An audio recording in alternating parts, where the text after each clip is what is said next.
us wonder. The gallery's ready, so turn up the lights. A master draws the line on Broadway tonight. Ready? Come on and get ready. I mean, really ready. Are you ready for the football? A Monday night party. This is Hank and I'm ready. Let's get this picture started. Let's paint this town and do it up right. All my rowdy friends are here on Monday night.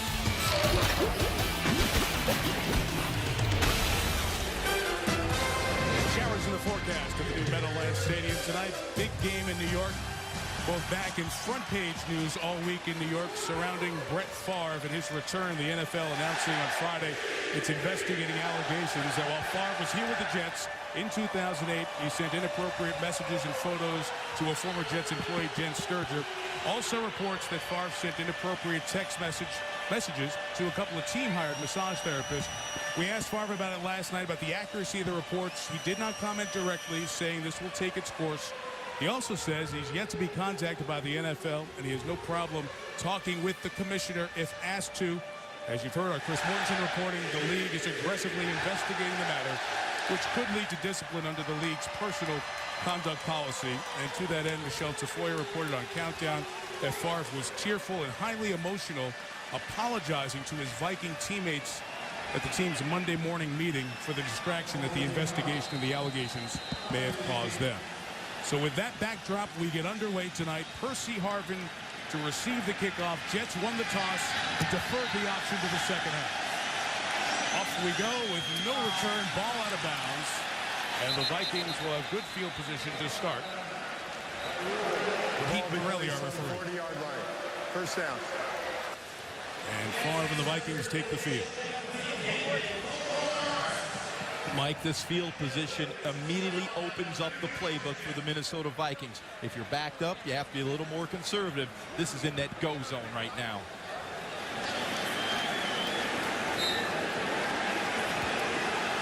Favre extending his NFL record of consecutive starts as we get going here in New York.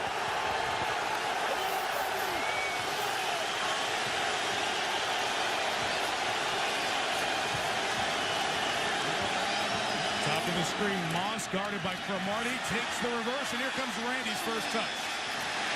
It's a little toss too far for a first down into Jets territory. Look who's here in town. I gotta give it. Kidding me? I'm gonna call this for being too far down the field. It's a handoff to Percy Harvin. Harvin's gonna flip it back to Moss, who's gonna look down the field deep. And he flips it to Brett Favre. Who would have thought that would be the first play, Jaws? Little trickeration early. All for naught. Calling of ineligible downfield. Will take it back.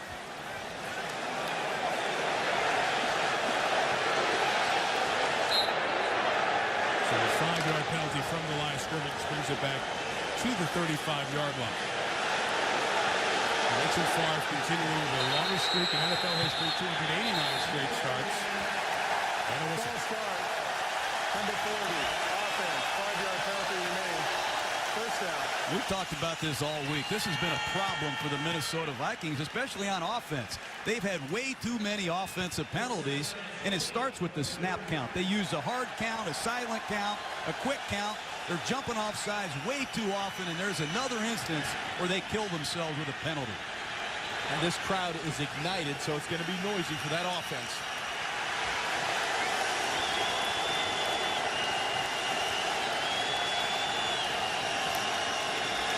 From the 30, here goes Peterson with a carry for 3 yards to the 33-yard line. Introduction to the Minnesota offense. Peterson's coming off 2 good games, 145 and 160 yards in the last 2. The acquisition of Moss means Desante Shanko and Percy Harvin may get more things opening for them. Shanko's been the one deep threat so far. Up front, not protecting as well, Steve Hutchinson, a great player, 7 consecutive Pro Bowls. Ryan Cook starts at center. The calf injury continues to be a problem for John Sullivan, who's inactive tonight. Again. Wow. Number 71. Offense. 5-yard penalty remaining, second down. I just don't think there's any excuse for this. I realize you're excited. There's a rain delay. But you have to be able to hang in there on the snap count. I think it's the fullback this time. It's Tilton before the ball snap. Load at right tackle. Calm down, and you have to execute early in football games. And actually, Brett Favre himself is pulling out on the play. 3 penalties tonight. 28 on the season. Peterson, bounce in, stopped by Revis, who returns after missing the last 2.5 with a hamstring injury. Darrelle Revis, we hear about him as a cover corner, but he comes in here and knifes through and makes a terrific tackle on Adrian Peterson. The edge was set nicely by the offensive line of the Vikings, but Revis comes in and makes the play. Disastrous series with good field position. The trick play early on. The quarterback was under center. He couldn't go downfield. That's why that flag. 2 motion penalties. And now 3rd and 20. And they will just run with Peterson. They'll gain 15 of them until Sean Ellis stops them. And the Vikings will be forced to punt. They told us last night in these 3rd and long situations, there's a good chance they're going to run the football away from some of these overload blitzes. That's a safe, high percentage call on 3rd down and 20. Give the ball to a great back. Give him some running room and see what happens. Jim Leonard goes back. He's had a very good punt return season thus far for New York. 32-yarder, his longest one thus far. Chris Kluwe to kick.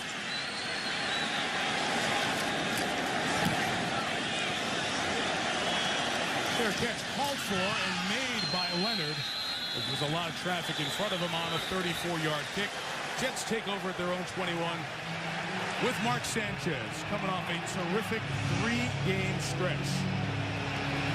In all the division wins, 8 touchdowns, no picks, thus the youngest player in NFL history to have 8 TDs and no picks in a 3-game span. What do you like about him, John, in this 3-game stretch? Well, he's improved in the areas that the coaches wanted to see improvement. He's taking care of the ball. He's making good throws, very good decisions, and he's managing a very complex offensive scheme. I really like the improvement that he's shown for a second-year player.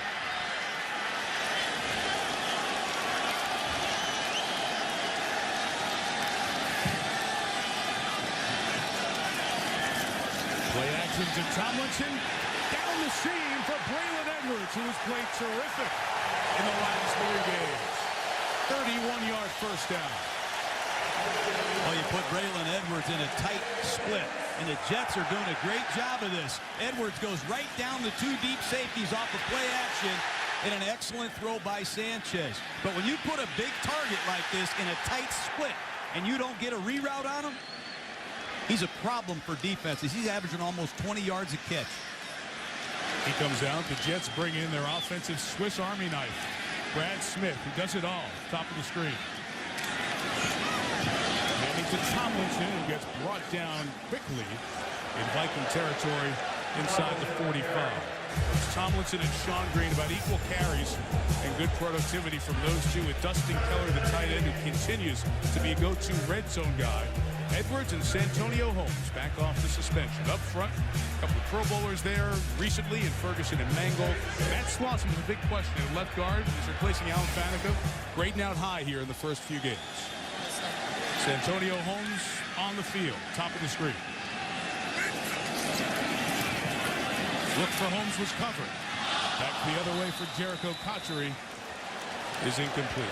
We're talking about Santonio Holmes coming in here for the Jets. He was cited for marijuana possession back in 08 when he was with the Steelers and suspended for a game. Another violation of the policy was a 4-game suspension. He did play all 4 preseason games, Ron. Do you think that'll translate to what he does here tonight? I believe he'll still be a little bit rusty, but he's going to get that 25 to 30 snaps, and he looked terrific out at practice on Saturday, and he was chomping at the bit. He was ready to go, and Mark Sanchez feels very comfortable with him.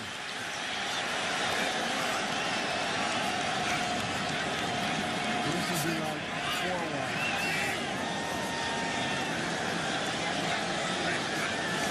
On 36.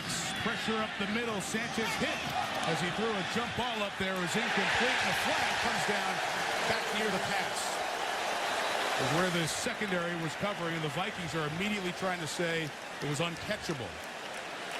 I would tend to agree with him. We're going to call it on the Jets. That's Ryan, Jets head coach, surprised by Pete Morelli's call. Pass interference. Number 17 of the offense.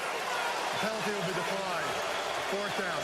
Morelli was the referee in the NFC Championship game the Vikings lost.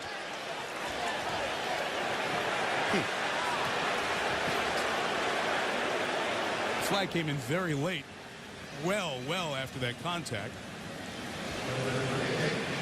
Becomes insignificant, and Greg Camarillo, who the Vikings acquired in a trade from Miami at the start of the season, set for Steve Weatherford's first kick of the night. Nose down, so it tries to stay in the field of play, and caught by Camarillo at the 11. Up to 33 after a poor first drive. Favre back on the field when you come back. Well, the money the Vikings and Jets have spent, that's about the only thing they haven't bought. The Brooklyn Bridge here in New York, spanning the East River. Back at the new Meadowlands Stadium. We started late because of a weather delay, but has not dampened the enthusiasm of the crowd.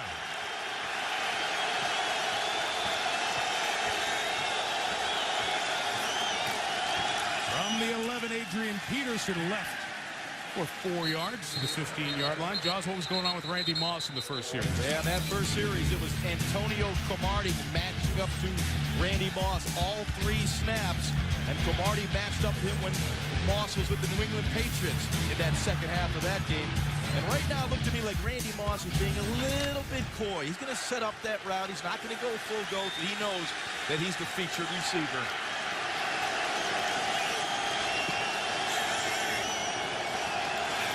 Four official plays, 4 Peterson runs. It's now 5 for 5. That's a couple of yards for Adrian as Calvin Pace and Sione Boua make the tackle.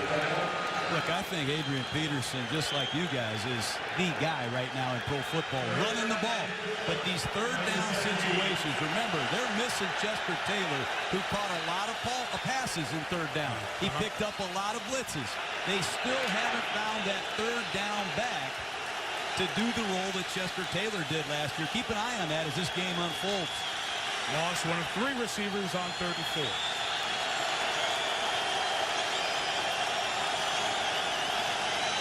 Jets bring the pressure from Favre's left.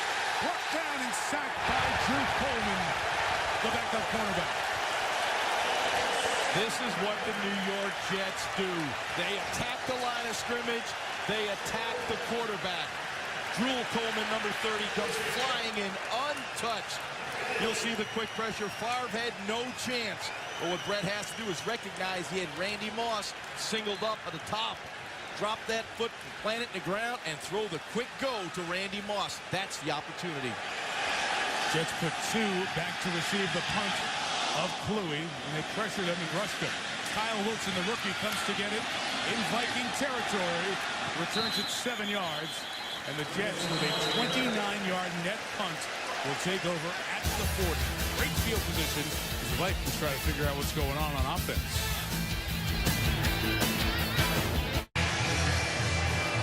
Second possession for the Jets. First one went into Viking territory. This one starts on Minnesota's side of midfield. This is where Brian Schottenheimer loves to take shots. Just outside the red zone. We call this the fringe.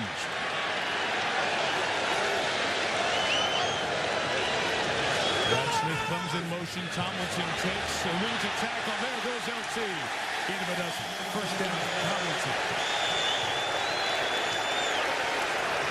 Take a look at the motion. They are trying to really occupy Jared Allen with this ghost coming over the top. You're going to see motion come to try to control Jared Allen. They're going to hand the ball inside to Tomlinson and try to get him a one-on-one, and LT's done this all year. He's been able to make the first guy miss, but they're going to really try to neutralize Jared Allen on the backside of some of these runs.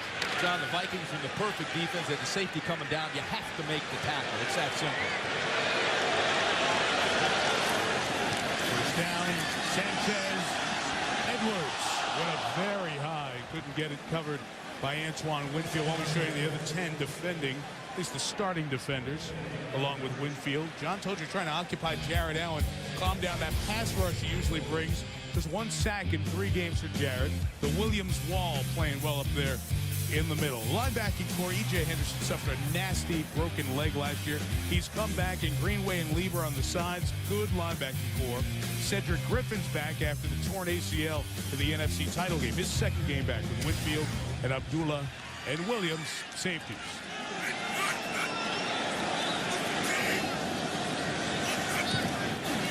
"31-year-old number 21, LaDainian Tomlinson, another first down." Good blocking by Coxery and Mingle. That's one way to slow a pass rush down. Just go to a trap play, an inside trap. Take a look at the left guard, pull, and they're going to trap Kevin Williams, the 3 technique over the right guard. It's a bang-bang, zero-hole trap. And when you catch them, that's a beautiful thing. Nice play selection on 2nd and long by the New York Jets. Like he told you when he visited on the bus, that jump cut, it's all back. 17 yards on that one.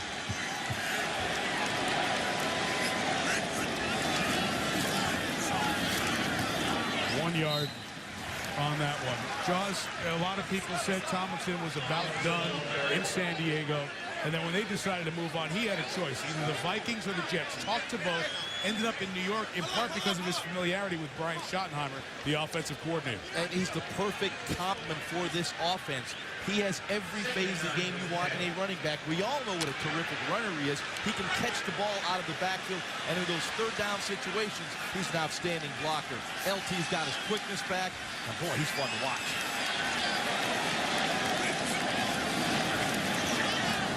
Sanchez to Tomlinson. That was snuffed out by Chad Greenway. A linebacker who's playing at a Pro Bowl level last year and off to a good start this year. Good stop. Very good stop. But Tomlinson, we had a chance to spend a lot of time with him over the last couple months. He loves being a New York Jet. He's sincere about it. He loves this offense. He loves the running game. And he really likes this offensive line. He likes his center, and these offensive linemen know what they're doing, and they're physical.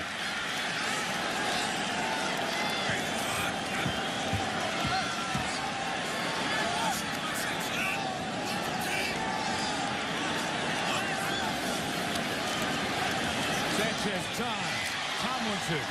And again, back-to-back plays by Greenway, who's going to be big here tonight. Field goal attempt coming. You play this Tampa 2 defense. You count on your outside linebackers to read the quarterback and tackle. He's going to drop. He's going to read Sanchez. As soon as he gets the ball to LaDainian, bang. Open field tackle, no yards after the catch. Greenway leads the Vikings in tackles. He's made a few already. Nick Folk is the lowest percentage of the active kickers from 30 and in. This is from 25. No problem there. Steve Weatherford, the punter, was the holder. Jets on the board first. A good Tomlinson runs on that drive. Putting New York up 3.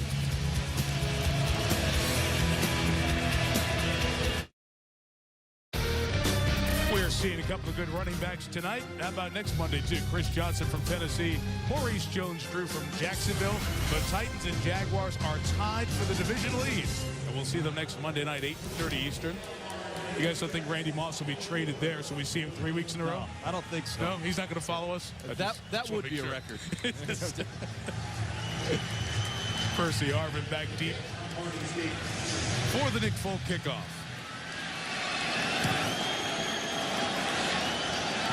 Couple of hops, couldn't handle it. Looked like a brave second baseman.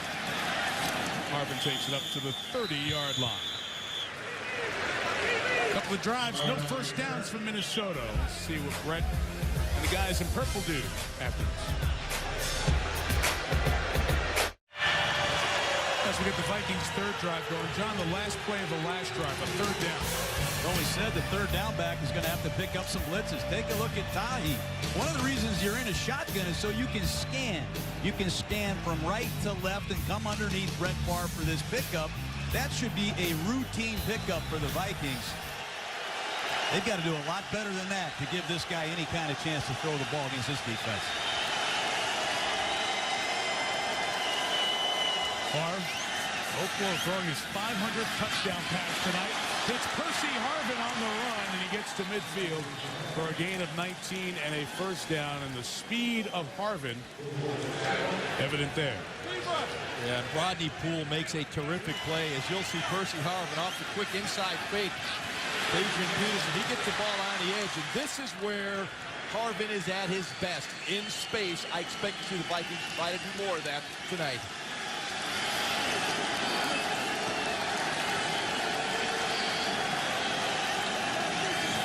The confusion in the Jets secondary as Favre takes the shot for Moss, broken up by Cromartie. So it's been all Cromartie on Moss, like it was the second half of the Patriots game.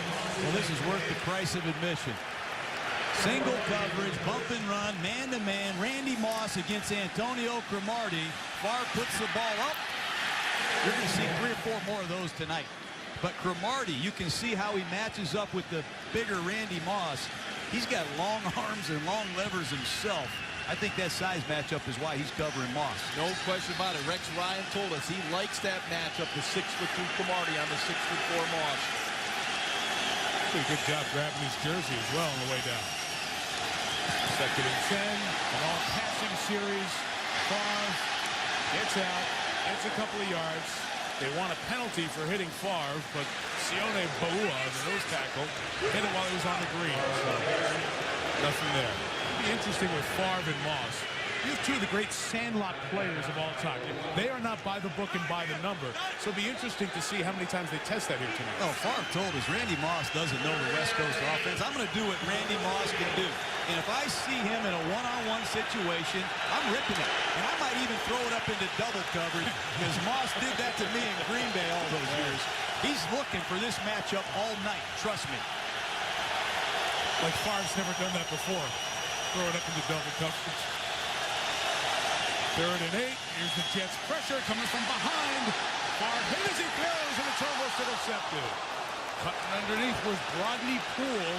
He and Cromartie bump each other and couldn't get it. Well, Brett Favre had no business throwing the ball over there.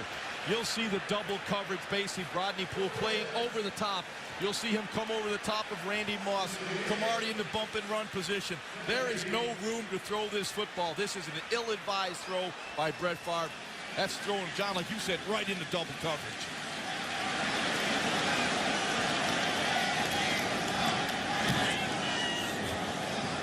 Jim Leonard, fair catch of Fluey's punt.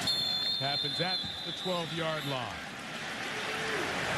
3 possessions, 3 punts for Favre, and the Jets have hit him a couple of times here in this opening quarter.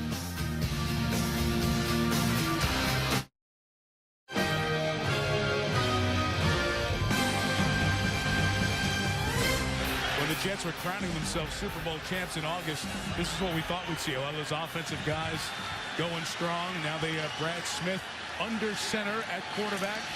Sean Green in the backfield, and he hands to Green for about 3 yards. We mentioned Brad Smith and all the things the former college quarterback at Missouri can do. Yeah, these are well-rehearsed plays. They practice them every week. The thing you have to know about Brad Smith is not only can he throw, he will throw. He threw a touchdown pass last week against Buffalo. He threw a long one to Cotchery in the playoffs last year against the Colts. But they have a unique package, and they'll use that 3 to 4 times in a game. And he can throw like a quarterback, and that's the difference. He made good choice down in the red zone, I thought, against Buffalo. Throwing to Keller for a touchdown last week. Sanchez is back in, and he's brought down. Ray Edwards starts it. Jimmy Kennedy joins him for the Vikings' first sack of the night. You know, this Ray Edwards, he's the Rodney Dangerfield of this front 4. Watch Ray Edwards get off the ball and beat Damian Woody quickly to the outside for an easy sack. They do an excellent job rushing the passer in Minnesota. They get inside push from Jimmy Kennedy and Ray Edwards, who had 8.5 sacks last year. He's kind of the unsung hero of this front 4. Everybody talks about Allen. Don't forget about Ray Edwards tonight. And Kennedy, former first-round pick of the Rams back in 03. 3rd and long. And a quick shot to Jericho Cotchery. Got a block from Santonio Holmes to set him free for the first down. Flag down.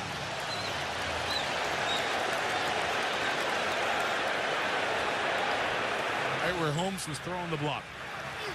Holding. Number 10, offense. 10-yard penalty still. Third down. You can hear these guys jawing up here. Just a quick bubble screen. You'll see right there, Santonio Holmes, number 10. There you can see that hole right there. He's got him clear. Holding that jersey, pulling him down. And he complained about that one. That was a long-term hole. Hey. Woo. Excited to be on the field there, that's for sure. After the 4 weeks that he was suspended, Holmes is very much anticipating tonight when we sat with him Saturday and met at the Jets facility. So Tomlinson on 3rd and long runs it right to the marker and gets a first down At the 25. 3rd and 15, they run it and get it. Boy, it's hard to get that scheme twice against this front. It's a quick trap again. They're going to trap Kevin Williams right here with the left guard pulling, and it hits quick and easy right up the gut. No one's there. Great execution. That's one way to slow down the Williams brothers inside. Just a back block, a quick trap. Off goes Tomlinson. 2 nice traps here in the first quarter. Boy, Brandon Moore, that guy's just an underrated right guard, dominating. Back to Brad Smith in their Seminole package, what the Jets call it. Straight run for Smith. He cuts back and gets 4 yards to the 29-yard line. John, you made a point when we did a preseason game during the OTAs back in the spring, and Sanchez was coming back from a knee injury, and Brad Smith handled all the quarterback stuff. Yeah, Sanchez is over there with me watching practice. I said, who's this quarterback taking all these reps? Bill Callahan says it's Brad Smith. And he can throw the football on the move. He can throw it in the pocket. He knows what he's doing. Jets bringing an extra offensive lineman, Wayne Hunter. So we got 1 extra O-lineman to the right. We'll play action with it. Caught by the fullback, John Connor. And the first down, the rookie out of Kentucky. You know, the formations, they just drive you crazy. They bring in Wayne Hunter, a big offensive lineman, to play tight end. They bring the Terminator, John Connor, the fullback, in motion.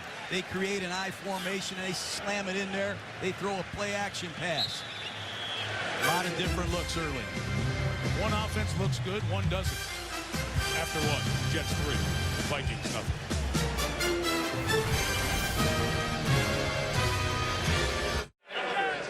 Jets didn't allow a point, shut out the opponent in the first quarter, all 5 games this season.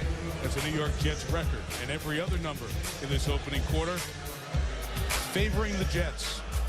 The Vikings offense just does not look in sync or sharp yet to this point.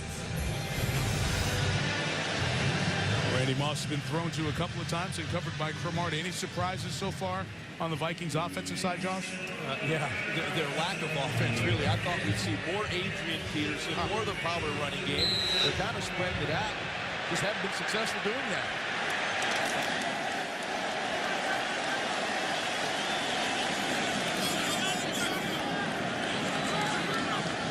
Second-year man out of Iowa, Sean Green, is the back for the Jets.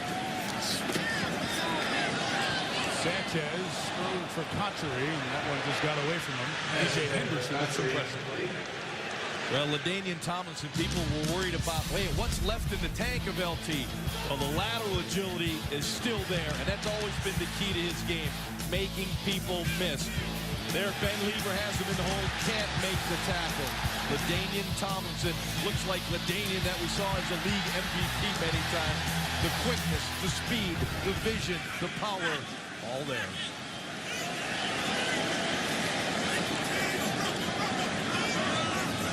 Getting the Jets an extra offensive lineman. Green runs left, keeps his balance to gain 3 yards.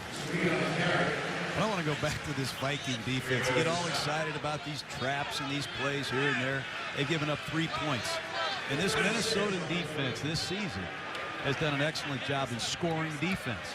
And tonight, if Minnesota doesn't turn the football over, this defense is plenty good enough to win a game for you on the road, Jaws. They're seeing a lot of snaps right now, though, John. Their offense for the Vikings has to sustain some drives, get their defense some oxygen on the sideline. 3rd and 6. The slant is caught by Holmes into Viking territory for a first down. They're going after Asher Allen, second-year player out of Georgia. Just a quick bang-bang slant route by Santonio Holmes. And Asher Allen's playing outside technique. Great catch by Santonio Holmes, and that's a confident delivery by Mark Sanchez. Big third down conversion.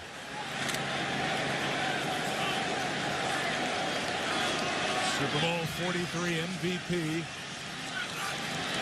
His first regular season grab as a Jet. Tomlinson now the running back. LT gains about 5 yards. Santonio Holmes, he was discussing with us the difference between being in Pittsburgh with Roethlisberger and being here with the Jets. Well, he felt that here with the Jets, it was a very disciplined system. You know, everything had to be in sync. The timing rhythm of the passing game was critical.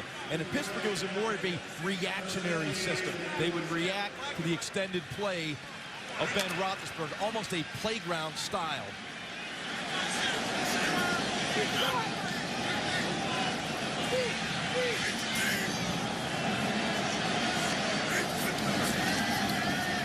Play action to Green. Sanchez shot for home.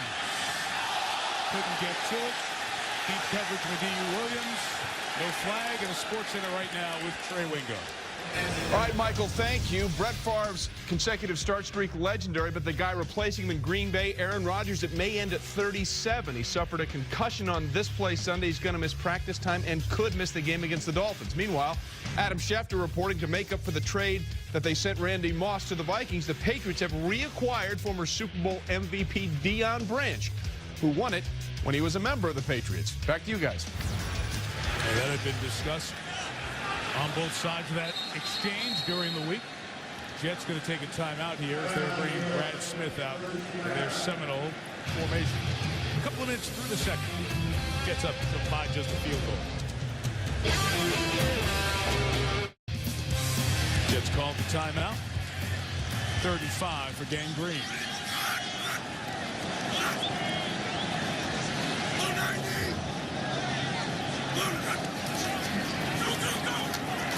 Protection for Sanchez. Braylon Edwards hand fighting with Cedric Griffin. Pass hit him, but he couldn't hang on. Well, it's a very dangerous throw by Mark Sanchez. See Sanchez here. Here's the one-on-one on the outside. You got Griffin on Braylon Edwards. Kind of stops on the route. Griffin just didn't turn around. He might have had the pick. Ready to catch that. Yeah. Bounced right between a 1 and a 7. Weatherford's very good at pinning the opponent deep. Going to get one there. Stopped inside the 5. Marquise Cole. Part of the outstanding special teams for the Jets with the coverage. Brett Favre back here in New York. Of course, it was a big story. August 7, 2008, when Brett showed up here as a New York Jet after leaving Green Bay. They didn't want to trade him in the division, trade him to New York. The big welcome. What would it mean to the Jets? The mayor, Mayor Bloomberg, gave him the Broadway sign, gave him not the key to the city, but a key ring. Jets got off to a terrific start. After starting 8-3, though, they went 1-4, finished 9-7. Woody Johnson, who brought Favre in part to create buzz, excitement, helped sell some of the personal seat licenses in this stadium. All of that was part of 2008 with the Jets. Then he retired and ended up a Viking now in year 2. Adrian Peterson gets a yard. David Harris comes with the tackle. Talk about that Favre story with the Jets here in 2008. And Ron, it was the torn biceps tendon we eventually found out. That was part of the reason he was so poor the last 5 games. No question. He was very inaccurate those last 5 games, and he struggled, you know, with that accuracy. He struggled moving his team, and clearly, you look at the last 5 games, 1 win, 4 losses. But you can blame a lot of that on the injury. So what it was a rest stop. It's a rest stop from Minnesota to Green Bay. Had to connect on that flight. Peterson seeking space. And he takes it out past the 11-yard line. Brian Thomas, David Harris with the tackle. The Vikings have to get back to power football. This is not an athletic line that they have. They just got to keep feeding the ball to Adrian Peterson, try to sustain some offense. It's obvious they tried to get the big plays early. They were ineffective. They need to just get a first down. They've only got 1 so far. bottom of your street.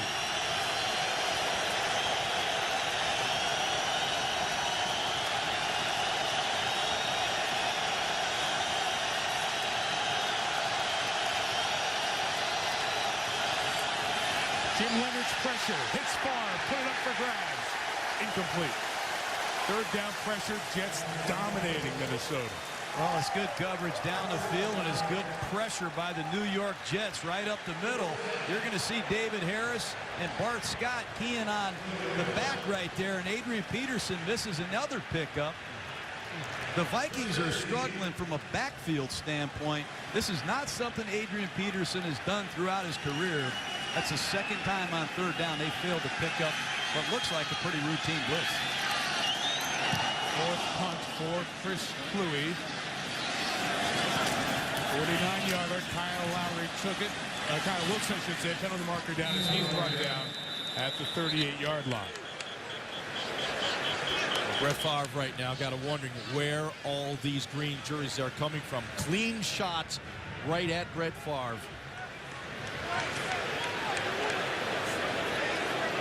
During the return, illegal block in the back. Number 34 of the receiving team. 10-yard penalty. First down.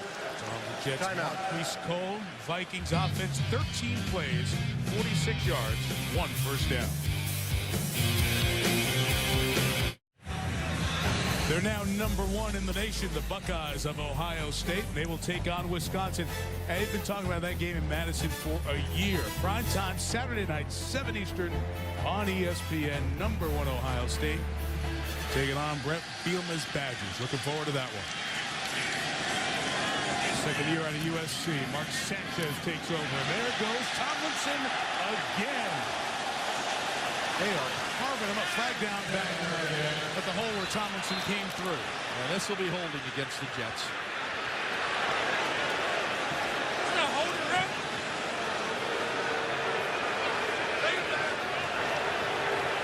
Holding. Number 49 of the offense. 10-yard penalty, still first down. Well, the Jets are really running this inside zone handoff with the ghost over the top to control Jared Allen. That one hit big. Let's see if we can see Tony Richardson, the fullback, on a holding call. But take a look at the reverse over the top. It neutralizes the backside. I guess I can see that. And his arm wrapped around him, John. Other formation variation. They're mixing it up. LT is going to get tripped up there in the wash and only gain a yard or two. Jared Allen coming down in there. Allen was talking about how tonight his team needed to hit Mark Sanchez when they got their opportunities. He felt if they could get them into third and longs and known situations, the three-time Pro Bowler would get his chance to tee off on the quarterback. It all starts with stopping the run and getting the Jets in second and long like they have them right here. This is a fun down for these Minnesota Viking defensive linemen. They love to get after you with their pass rush. Yeah, but last time he did an inside trap, gashed him for 25 yards on third and long. Sanchez, shot for Santonio Holmes. Adjusted to it in air, couldn't pull it in. They continue to work on Asher Allen, the second-year corner out of Georgia. Well, when you get the one-on-one matchup and Santonio Holmes, take your shot one-on-one. He's got the size advantage. You'll see Sanchez here. He gives a little pump inside. Knows he got the one-on-one on the outside. Almost a terrific catch by Santonio Holmes. Take a look at DeBrickshaw Ferguson. He's a Pro Bowler himself. He gets no help on the outside. He holds up very nicely against Jared Allen. Yeah. This DeBrickshaw Ferguson, he's got arms that hang down to the ground. You gotta love the progress this guy's made in the last couple of years. Third and long. And a pass by Sanchez into traffic is incomplete. And that's a very good series by the Minnesota defense because it gives the Vikings a chance to get some field position. They've been backed up their last two series. Camarillo back deep here with a chance to give the Vikings some much-needed field position. Sanchez has been incomplete now in his last 4 passes. Weatherford kicking. Good high, long one. 51 yards. Pair caught by Camarillo. Vikings take over at the 27. Played 20 minutes. Jets defense has allowed 1 Viking first down. Start of our game delayed about 40 minutes. Heavy weather, a couple of series of thunderstorms came through the New York area. Still showers in the forecast tonight. Vikings need a wake-up call on offense. Nothing doing against the Jets so far. Peterson, couple of yards. Big headlines coming in. Randy Moss, what's it going to mean? What are the adjustments Moss has coming to Minnesota? Well, he's got to learn all the formation, and trust me, there's a million of them. He's got to learn the name of all these routes, how the routes adjust against cover 2, man-to-man, bump and run, split adjustments. Everybody has different rules. Hand signals, 2-minute offense. What are the signals? And how about reacting to Brett Favre's style? He's not playing with Tom Brady. Just lining up and playing with Brett Favre a week after Tom Brady has got to be difficult. Toby Gerhart, Heisman runner-up a year ago from Stanford, comes in. No gain. Third down coming, Jaws. Yeah, and Randy Moss has been struggling getting anything going tonight. Antonio Cromartie just gets in his face, right in his grill, the line of scrimmage. Nothing there. Again, you'll see the bail technique. No separation at all from Randy Moss. Almost intercepted. Again, no fear by Antonio Cromartie. Right at the hip of Randy Moss. He can't shake him loose. No separation. And here's Gerhart in the backfield as the protector. This is maximum protection time to give Favre a shot. Jets rush 6. They're picked up. Pass not even close to Harvin. Blanketed by Coleman. Another 3-and-out for the Vikings. And Brett's clearly out of rhythm. You have to wonder if Brett is healthy. You know, there's been rumors about the elbow, the tendonitis. That time they kept Gerhart in, they kept Shanko in, they gave him the protection he needed. That play had no chance. Nobody open, but the throw, Ron, didn't have anything on it. Yeah, that's the only place he could throw it, John, because he would have thrown anywhere else. It probably would have been intercepted. Excellent coverage by the Jets secondary.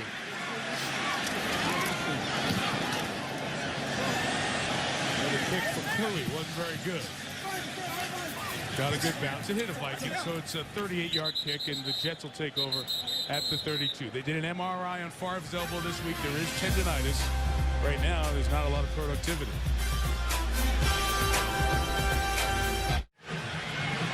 We'll feel what the fans in this large lower bowl get. The new Meadowlands Stadium, $1.7 billion to build it. Going to host Super Bowl 48, 2014. Shared, of course, by the Giants and the Jets in equal partnership. Jets leading 3-0. Offenses have been shut down by good defenses thus far for the first quarter and a half. Takes the pass. Sean Green the run for a couple of 2 yards. C.J. Henderson and Hussein Abdullah made the tackle. You know, talk about a complimentary back. As we had one of the Vikings shaken up. Robinson. But Sean Green, big back. Sharing the load with LaDainian Tomlinson as they look at Brian Robinson. Will step out for a second.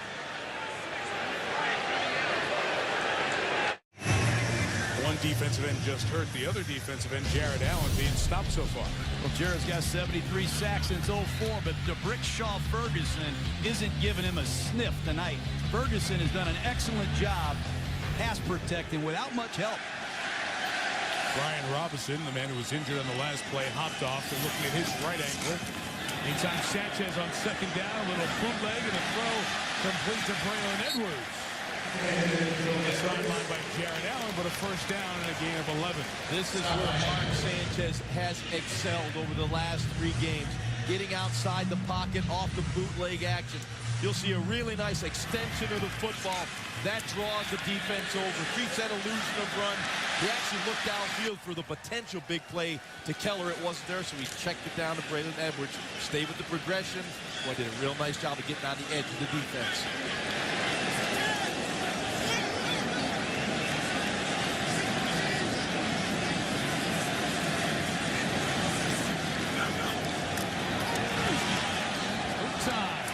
Complete to Holmes, 36. First down, gain of 19. That's a great throw by Mark Sanchez. Not many teams motion to an empty backfield and give their linemen no help. But Sanchez looks right down the field, He gets pressure from his backside. There you see the eye manipulation you talk about, John. Good, but John. watch You're learning. the throw. I love the way Sanchez hung in the pocket. It's a nice route by Holmes. Heck of a throw and catch. But the poise in the pocket made that play. Good protection once again. Brad Smith under center. Straight handoff to Sean Green. That'll gain a yard. This is the fourth time Sanchez and the Jets offense have been in Minnesota territory. They only have 3 points to show for it. Well, the Jets do a great job running the football, and off of the run, they get their run action. They can run bootlegs, play action passes, and those are high percentage plays. And Brian Schottenheimer doing a nice job mixing it up on first down. I like Sanchez in this offense. Well, the running game only keeps the game close. Eventually, you're going to need some explosive plays on the passing game. And the Jets certainly have some in their repertoire. The 35 pressure picked up. Pass incomplete for Cotchery as Antoine Winfield is sliding inside as they're on the cover. You know, not anybody talks about backs picking up blitzes, but take a look at LaDainian Tomlinson. Stick his face in here against Chad Greenway. You got to love those things. That's one area that the Jets excel at, and that's an area that the Minnesota Vikings struggle at. And as an ex-QB, Jaws, You love the guy that can pick it up. We've seen up. the Vikings have trouble with it, and you just saw how to do it by LT. From here, the field goal is about 53 yards. Sanchez comes right. Holmes dropped it. Incomplete. Santonio was wondering how it was going to feel to take a hit. He has not played football, only able to really do conditioning drills over the 4 weeks that he was away. Didn't hang on there. Long field goal cover. What a great throw by Mark Sanchez. Once again, he looks to his left. He knows he's got the isolation single route, quick slant from Santonio Holmes to his right. He moved the underneath coverage and threw a strike. Holmes could not hold on. Nick Folk has made a couple of 50-yard field goals at the end of games to decide them, whether it's at the end of regulation or in overtime. This one from 53 is good. Big field goal for the guy who won the job for the Jets this year. And New York's up 6. Jets looking to improve to 4-1. Their defense has limited Minnesota to 1 first down. Folk just kicked the field goal over 50 yards, 6-0 New York. And Percy Harvin with a lot of space to get started. And the sideline at the 25-yard line. Marcus Coleman, or Drew Coleman, I should say, with the tackle. How about the Vikings and their drives so far? Their first 5 drives, only 1 first down picked up. Everything else has been 3 and kick. No, it's been ugly. And I really am waiting for the Vikings to put Randy Moss in motion to try to back off some of this bump and run coverage. And Ron, I don't know about you. I think Favre's arm is hurt. How about maybe a little max pro and give a pattern of time to develop down the field right now? It doesn't look like a team that's had 2 weeks to prepare for the Jets. From the 25, Favre rolling, looking for space, going down. Calvin Pace bringing him down, and the penalty marker back there as well. Look on Pace's face. Personal foul, grasping the face mask. Number 97 of the defense. 15-yard penalty, automatic first down. That's a big call. Take a look at Favre. He's going to come out of this fake, and Pace is going to grab him by the face mask. Good call. And Pete Morelli, he's the referee that was in the NFC Championship game last year that Brad Childress really had a lot of disagreements with regarding the hits on Favre. Right. Big turn of events there. So they get it at the 31, just their second first down. Favre finds Kleinsaucer, the tight end, for about 5 yards. There are a couple of issues here with Favre. We talked about the right elbow. They had MRI on it, found little inflammation. Now, he didn't have that before the bye week. It's something that came on when they came back after the bye week. So that's a concern. Remember, this is a guy who turned 41 yesterday. Since he came back, he's already had 5 shots in his ankle, a series of shots in his left ankle that was surgically repaired, and hope that it would lubricate it and keep it from being painful as the season went on. There is his completion to Moss, first hookup of the night for them. and a first down at the 42. And there goes Brett Favre with the quick count. He walks up there while the Jets are getting set, snaps it on a quick count. Quick give to Randy Moss. First down, Vikings. Didn't look like there's anything wrong with his arm on the last couple throws. He got him out of his hand quick, good rotation, spin on the football. He's trying to get this offense a little up-tempo right now. Quick count. And they lost the ball on the way through, and the Jets have recovered. Bart Scott with the recovery. You have a new center, Ryan Cook, replacing John Sullivan, who's inactive tonight. And you're going to get mistakes like that. And that turnover in this field position kills an offense. You'll look at the separation in Brett's hands right there. You've got to keep those palms tight. Brett Favre clearly didn't look like a veteran quarterback right there. That was on Favre. Good call, Jaws, on that first look. You always look for that first hand separation. Hand separation, right? Our camera in right on that, a great angle. You can see it, the ball slid right through. Jets, 5th time in Viking territory in the game's first 26 minutes. Tomlinson turns his back and takes it down to the 43-yard line. That fumble by Brett Favre. You know, we talk about how he has all these records. Well, that was his 161st career fumble, and that ties another all-time NFL record, tying Warren Moon for the most fumbles in National Football League history. So to go with the yards and the wins and the consecutive starts and the completions, the attempts, yada-da, yada-da. Picks and fumbles, too. Jets going to be forced to burn a second timeout as the play clock was running down. Sloppy half. Defenses are good. The Vikings trying to find the right page.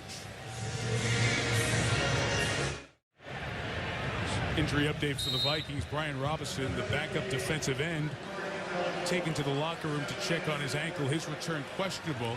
They haven't dressed Fred Evans and Everson Griffin tonight, so really only down to a couple of defensive ends for Minnesota. Their starters, Jared Allen and Ray Edwards.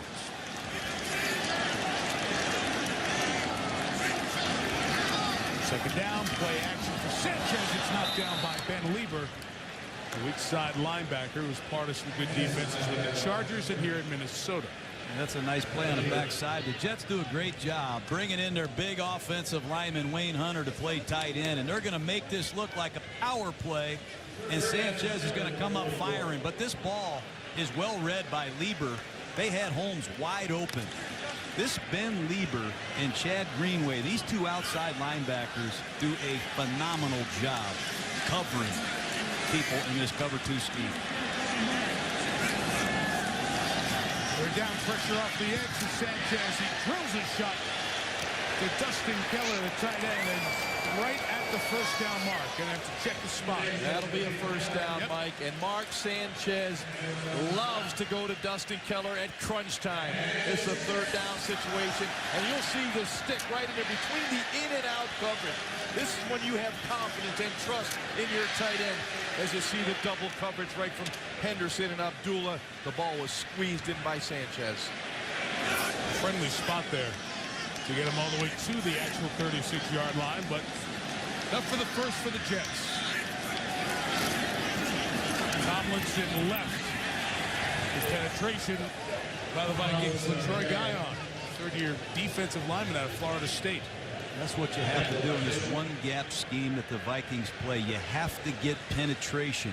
And LaTroy Guion, a young guy they really like, picked him out of Florida State a couple years ago, does a nice job jetting up the field, disrupting that play. Jets in no rush here, going to take it down to the 2-minute warning. So Randy and Brett try to figure out how they can get the Vikings offense going. They're very lucky for all the snaps and all the possessions that the Jets have had it in Viking territory. 6 points allowed so far. Jets 6, Vikings nothing. New York trying to add to the lead at the 2-minute warning.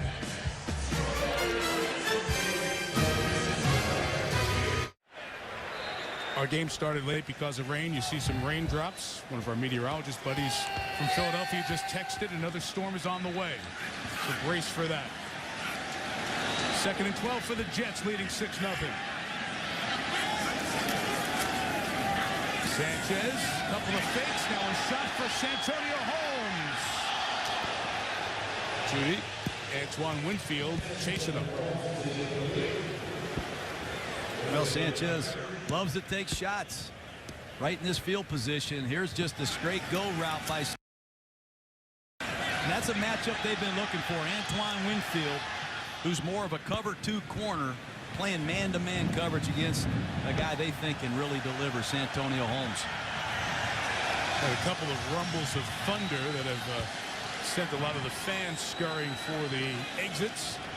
A couple of bolts of lightning as well. This is 3rd down for the Jets. 3rd and 12. Sanchez protected the ball nicely and throws the first down to Jericho Cotchery at the 25. You talk about poise in the pocket. Eyes downfield with bodies around you.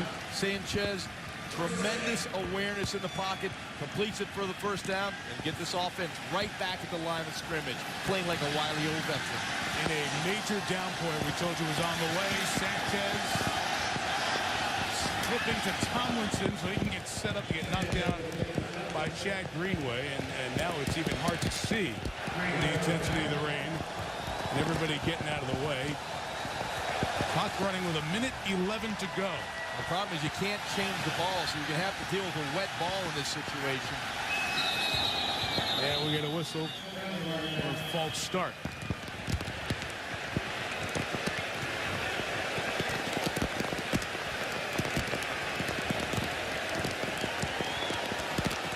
Again, our game was delayed getting started. They cleared the stadium twice because of lightning in the area. Much more aware of that in recent times. False start. Offense. 5-yard penalty, still 2nd down. We got Toyota halftime show coming up back in the dry studio with Boomer. Chris Mortz and Adam Schefter, fastest 3 minutes. Update on Aaron Rodgers and his injury from yesterday. And will Colt McCoy be the starter against Pittsburgh for Cleveland on Sunday? Details coming on the Toyota halftime show. Wow, look at this. Thank goodness it's not snow. Yeah, it is hard to even see the field. Brad Smith's up at the top of the screen. Sanchez throws underneath, caught by Braylon Edwards. Tackle missed by Winfield. Edwards to the 14-yard line, first down. Well, this Braylon Edwards makes a lot of plays, and Sanchez is going to clock it. Plenty of time, just keep your poise. Doing so with 46 seconds left. It's 2nd down. You know, Mark Sanchez and his offensive line have done an excellent job in these conditions. Watch Braylon Edwards run right through a tackle, keep his balance, and rally for a first down to give the Jets a new set here in the tight red zone. But I really am impressed with the way Mark Sanchez and this offensive line have hung in there against the front four of the Minnesota Vikings. Well, with this rain just pouring down, ball security critical. It's like a shower is opened up at this point. You know, just straight rain down. From the 14, high snap, good job to get it. Sanchez throws to Tomlinson with a shake and a move. First and goal at the 4. One timeout. And Clocker to take the timeout. Rex wants to stop it with 34 seconds left. Jets out of timeouts. Well, it's just a real soft Tampa 2 red zone coverage, and Mark Sanchez just drops it down to Tomlinson, who's his security blanket, and LT doesn't waste time after the catch. He splits people, knows exactly where the first down marker is, does all he can to rally for as much as he can get. But what a football player, and in addition to the Jets, LaDainian Tomlinson. Quick welcome to the folks who are watching the San Francisco Giants eliminate the Atlanta Braves, move on to the National League Championship Series against the Phillies. Won the game 3-2, won the series 3-1. Here, Favre and Moss in the Vikings offense. Just 52 yards, not much from Brett and Randy. Jets have been on Minnesota's side of midfield all night. In a driving rainstorm, chance to add to the 6-0 lead. The Jets love to run right here and move Sanchez. In trouble, Sanchez throws, and it's incomplete. Intended for Edwards, no flag down there. Hussein Abdullah, the safety, came with the pressure. Here comes Jericho Cotchery, and this is a situation that they love to look for Cotchery in tight splits. They put Kachuri in tight formations. They love to run double moves. I fully expect Sanchez to look for his go-to veteran receiver in this tight red zone. A little stick route he runs so well. Little stick nod. 29 seconds. Jets out of timeouts. Still enough time to run the ball here and kill it if you wanted to. They will throw. Sanchez back in the end zone. Kachuri got open. Incomplete. No flag. Third down coming. Well, he had him. Jericho Kachuri comes in the game, and he's close to the goal line red zone passes, and he loves to run this little stick out to the outside. Watch him break to the outside and then back to the post, and he fooled Griffin. They had a wide open touchdown. I'm surprised they missed that. May have been tipped by big Pat Williams coming up the middle. Tomlinson in the slot. The backfield's empty on 3rd and goal.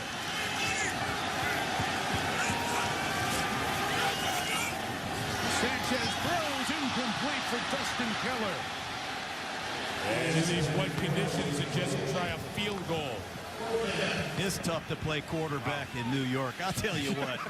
All this wind, all this rain. Sanchez has a good look to Kachuri, and really a good look right here to Dustin Keller on the outside break. Tough conditions. Yeah, Keller had a chance to make that catch. It slid right between his hands. Ball's just soaking wet right now. They put it down on that field, nothing but water. And tough for the holder, Weatherford, the snapper, Tanner Purdom as well. Operation done quite well, and the field goal good to give the Jets a 9-0 lead. In a 9-point lead, it feels like it's a 25-point lead. The Vikings really need to get in the locker room at halftime, regroup, Ron, and come out in the second half with something on offense to get some life back in this football team. Well, there's no tempo to their offense, and Brett Favre has been under duress, under pressure. They've had a tough time identifying where the pressure's coming from. Here, Tahi's the back. Here's the illusion of pressure. It's coming right at Tahi. No, it's not. They bail out, and it comes from the backside. He does not scan, and Favre goes down. Again, now let's go to Adrian Peterson. Put him in on 3rd down. Again, the Jets, the illusion of pressure, here it comes. They bring one more than you can block. Favre takes another hit.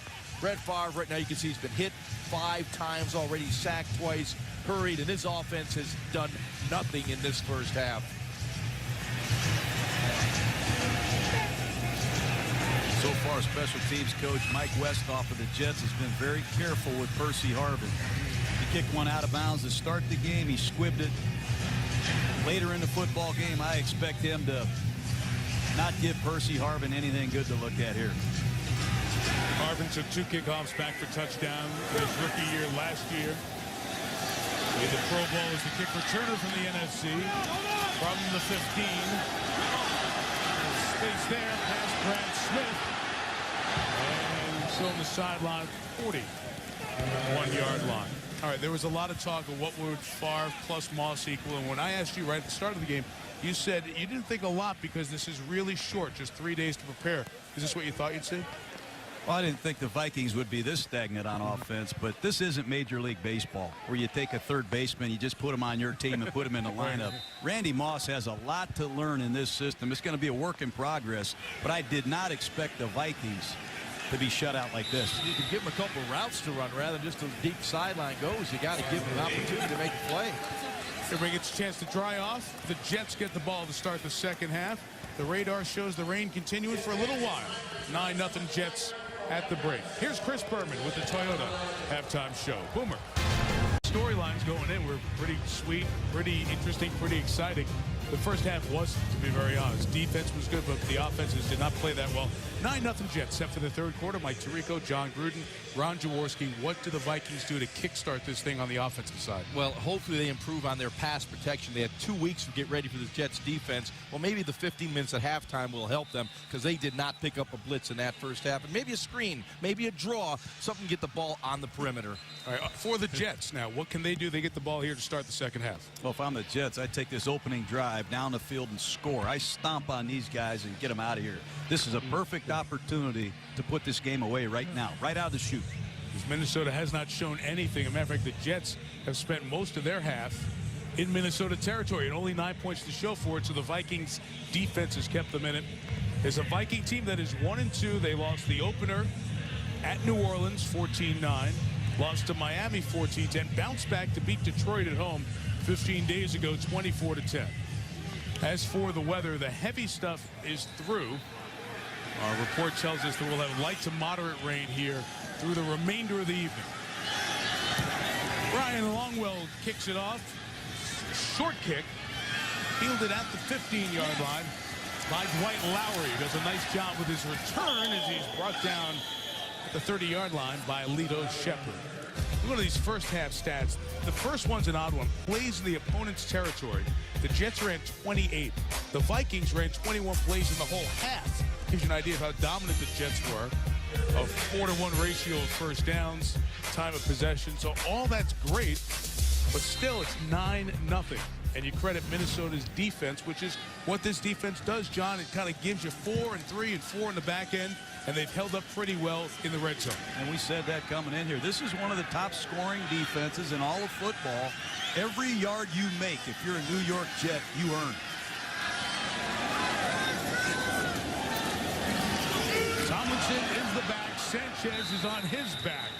Brought down by Ray Edwards. Second great play by Edwards tonight. Big loss. That was a bootleg to start the half, and it does not fool Ray Edwards. And Sanchez is shaken up a little bit. Take a look at this. They're going to come on a naked bootleg back to the right, and Ray Edwards is supposed to close when the tackle blocks down. That did not happen. Sanchez had no chance.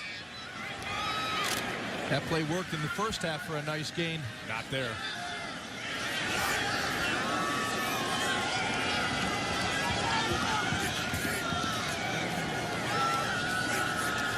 After the loss of Sanders, Tomlinson, 61 yards in the first half, 1 there, 3rd and long coming up. Yeah, Sanchez had a really nice first half, and Brian Schottenheimer, the offensive coordinator, did a nice job with his play calling. Here the movement, bootleg, you'll see the extension of the ball. That freezes the defense, and now Sanchez gets out in the perimeter, and he's growing as a quarterback. You'll see here, looking to the right. Nothing there. Comes back to the left. Has to buy a little time to wait for Holmes to come into that seam, and he does by stepping up in the pocket. Each week you see Mark Sanchez get a little bit better and a little bit more understanding of the quarterback position at this level. Screen to Tomlinson. Ben Lieber reads it, and right out of the gate, Minnesota's defense makes the response. Well, these Vikings are very heady football players. They played together a long time. It's a screen pass. Lieber sees it the whole way. Good pursuit by this defensive line. That's a huge stop by the Viking defense. If Camarillo can just get the Vikings some needed field position. Weatherford with the kick. 52 yards taken by Greg Camarillo at the 30. Trying to get to the wall on the outside. Got a big block and taking it out near midfield. So that's good field position for Minnesota to start this second half. Now, what can Favre and Moss do? They haven't done anything tonight. Favre and the Vikings take over in Jets territory. Lost the handle. Ball booted around. Loose on the ground. Picked up by the Jets and Darrelle Revis. At the 46 of the Vikings. Wow. It's a comedy of errors by the Vikings right now. And Brett Favre, obviously, not feeling good about that one. That one just, he never had the football. And that's the record, guys. So the most fumbles in a career by one player. Well, this can't happen. You've got great field position. The snap was clean. The ball just fell out of Brett's hands. 2 costly turnovers on fumbled exchanges at midfield in a 9-0 game. Just slipped right out of his hand there, Johnny. Was trying to extend it for the handoff.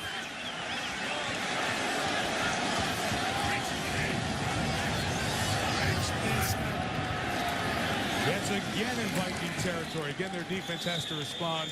Sean Green with a gain of only a couple of yards, and with all the stuff that we've talked about during the week with Favre, the investigation that's pending with the NFL, I'm sure people are watching Favre struggle and say, is he mentally into the game? Is he distracted in any way? Any of those issues? So far, their offense is entirely protection, everything else been bad. Favre has been right there with it, and there's no way to quantify that. You have no idea.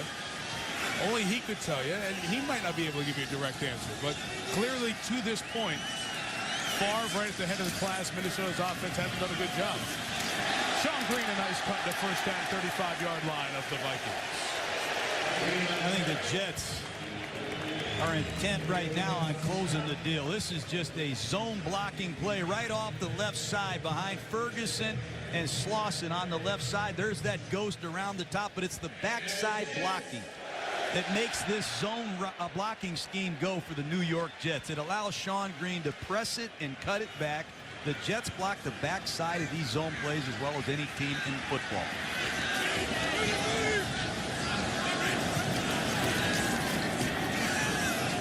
Green again. Pair of backs they have with what Green does and what Tomlinson does. Yeah, 1-2 punch they have now. You know, Sean Green is more of a power runner. You know, he'll get behind his pads and he'll move the pile. LaDainian more of the elusive guy, the lateral agility. But this is a tough combination when these two guys get going, because they can thump you and they can use that speed and agility. Offensive line, John, you mentioned a couple times, they've been outstanding.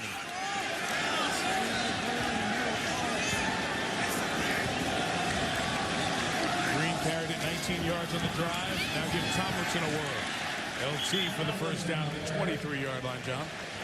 It's fun calling plays when you got backs like this. LaDainian, Tomlinson, come on in. Play for the Jets. How about a quick trap? Right up one-on-one in a hole with Ben Lieber. There's your jump cut. Get Tomlinson out in the second window. Then they run a trap scheme. They don't even block. Kevin Williams, whoop, there comes the left guard. Kicks him out, and off LT goes. These are well-blocked plays, but the Jets have two outstanding backs, and they're both distinctly different. Green is a hammer, and this guy can do just about anything in a football uniform. Tomlinson to the left. They gain 4 yards, going to take the Jets over 100 rushing yards here tonight. And that was a little bit of what we set up at the very beginning here tonight. The Jets offense so good running the ball, led the league last year in rushing yards at 172 a game. Here they are, 103 yards tonight. That number is since 2009, so it takes last year and this season. The Vikings haven't allowed 150 yards rushing from a team in 51 games. That's second all-time in league history. And the Jets have 103 here tonight. They got a chance to get that. Tomlinson taken out of bounds. But you know, it's Bill Callahan, Brian Schottenheimer. It's a lot of different plays. There's zone blocking plays, gap blocking plays, single back runs, two back runs, unbalanced lines. They do it all. It's that area of the field where Dustin Keller becomes the go-to guy for Mark Sanchez. They like the movement in this area of the field. Get him outside the pocket with the bootlegs and the nakeds. Try to buy a little time and let Keller work his magic down the field. Well, after all runs, they'll empty the backfield on 3rd and 3. Sanchez looking to his security blanket, but Dustin Keller couldn't hang on. He only has 1 catch tonight, and another field goal attempt, and another small victory by the Vikings defense. That's tough on Dustin Keller. When you're a tight end, boy, you'd like to be able to see the ball leave the quarterback's hands. I thought Mark was a little bit quick right there. Take a look at Keller. The ball's going to be gone before he turns and it gets in on him. That's something we always told our quarterback, Jaws. Let the tight end see the throw. Let him see it leave your hand. He can make the adjustment. Another good get off the field by the Viking defense. And Folk continues his perfect night. Good from 34. His 4th field goal. Favre was going to the gloves to see what he and the Vikings can do.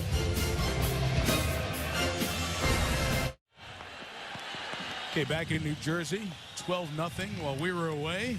A couple of lightning bolts striking around the stadium, and we can tell you that Pete Morelli, the referee's discussion with the other folks in control of the game here tonight about the storm, more rain coming in.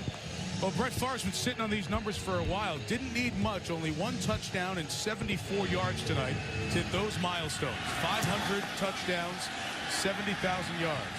But it's been such a poor first half. Still hasn't hit them. Percy Harvin, kickoff return. Won't get to the 20. Here's Susie Culver down in the rainy field. Suze?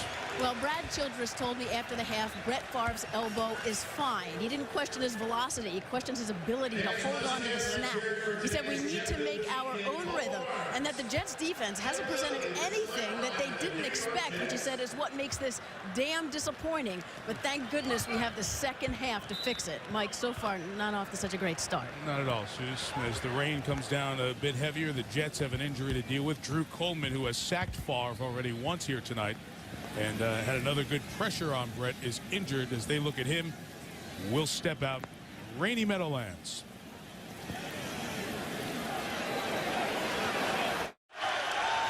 Drew Coleman helped off. Favre and the Vikings take over at their own 18-yard line. And it's Toby Gerhart hit by Jim Leonard, then knocked down. Gerhart gets out to the 24-yard line. Well, you come out 3 tight ends and 1 back, and the back isn't Adrian Peterson. Adrian coming back on the field now. I can't remember AP's last carry of the night. 8 carries, 34 yards, and a quiet night for Peterson thus far. Long carry, 15 yards. It's the second longest play. The Vikings have a 19-yarder to Percy Harvin. That's it. Their longest pass completion of the year has been 33 yards. Peterson seeking space. He's going to get about 2.5. And the other thing is, this is not an easy defense to run against. I think the Vikings defense is good. The guys in green are just as. No, we've been studying the Jets for the last month. There are no holes in this defense. You're looking at Ellis right there, Sean Ellis. Try running the ball with him in there. He's been one of the top run stuffers in all of football for 11 years. Look at Buuha. This guy, nobody knows who he is. I just said it. I've been practicing his pronunciation. This guy will rock you as well. And when you throw the ball, you're throwing into the best secondary in the National Football League. Good luck. 3rd and 3 is a far throw for Schenko. Incomplete. Covered by Kyle Wilson. 3 and out again for Minnesota. And these plays have no chance, Mike. I mean, the protection is not there. The routes are covered. It's just too easy for the Jet defense. Well, watch Kyle Wilson right there. I mean, it was like he was in the huddle. And, you know, see Brett Favre had trouble getting the snap once again. But it's like, you know, the secondary for the Jets knows what plays are coming. They're jumping the routes. He'll be sure-handed here on a punt catch in the rain. And a driving kick of 58 yards. Jim Leonard from the 17. Going to be brought down at the 23-yard line. Well, the snaps have been a problem. You guys have pointed it out with John Sullivan out. Ryan Cook has been in there. Favre fumbled one earlier. Kind of hang it in and try to hang on. Everything going wrong for the Vikes.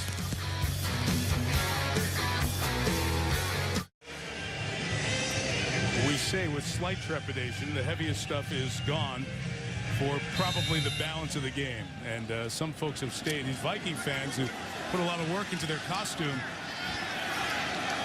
Miserable. 8 possessions for the Vikings. 8 full possessions. 6 punts and 2 fumbles. They had a kneel down at the end of the half. Sanchez handing to Green. Going right. He gains a couple of yards. You know, John, I'm thinking of the Jets. And one of the big problems with the rookie Mark Sanchez last year, turnovers. He hasn't turned it over at all in 4.5 games this year. He's done a phenomenal job of taking care of the ball. And if I was a head coach, this would be a time I'd walk up to him and say, hey, Mark, you've done a great job protecting the ball. But the only chance Minnesota has is if we do something foolish with it. Just take care of the ball in these conditions. Punting is not the worst thing that could happen to us right now. Do not give the Vikings a short field the way the defense is playing. Gets flexed out the running backs wide, so they go empty for Tomlinson. Downfield, incomplete, with Ben Lieber step for step with him in coverage. That's where the dummy snap count helps you. They motion LaDainian Tomlinson out wide as a receiver. And Ben Lieber bumps out to cover him and bump and run man-to-man. You be the quarterback. Here goes Tomlinson. Now watch Ben Lieber go out and cover him. Well, Sanchez says, hey, wait a second. This is too good to be true. I'm just going to look off the free safety, give him a shot. You can just see how the ball came out of Mark's hand. It's hard to spin it right now. It's pretty wet. 3rd and 8. Vikings rush 4. Sanchez throw is high, and it's intercepted by Antoine Winfield. I'm really surprised that the Jets took that route right there. That's too risky. That should have been a slam dunk interception. This one gets away from Sanchez. The weather is horrific. The ball's slippery. Punt the football. Get on with the game. Make the Vikings show that they can score on you. They certainly haven't shown that they can even get a first down, let alone score. Sorry to be so cruel, but it's obvious. You can't get anything. Picking up Weatherford. Gets it out of there. 47-yard punt. Fair caught by Camarillo at the 28-yard line. If you're a big fan of punting, it's been a great night tonight. Owner, chairman of the Vikings, Ziggy Wolf, Mark Wolf, owner and president as well, both New York natives.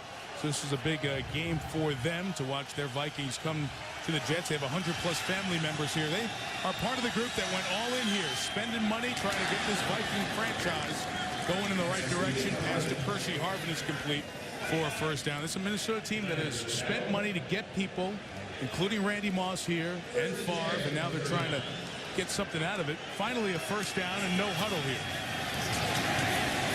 Peterson goes back to the line of scrimmage and gains nothing. There are a lot of things at work here with this Minnesota Vikings franchise, including their hopes for a new stadium. They've been working on that for a long time since the Wolves took over.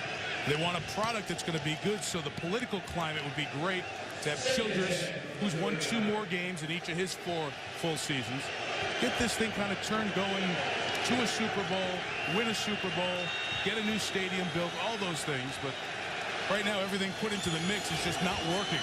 You have to respect they're making the effort to win. Favre going to take a shot downfield for Moss, who goes up and doesn't come close. With Cromartie with him step for step, and it's been Cromartie with Moss all night. Boy, this Antonio Cromartie, let's give him credit. We've talked about Randy a lot tonight, but Antonio Cromartie says, hey, I'll cover you and bump and run. Just a post pattern, and Cromartie does a nice job of finding the ball. And I love his ball skills. This guy's intercepted a lot of passes, Antonio Cromartie, but that size matchup really helps him. And for those of you counting, John, 10 attempts by Favre tonight, 4 of them targeted to Moss. Just 1 completion.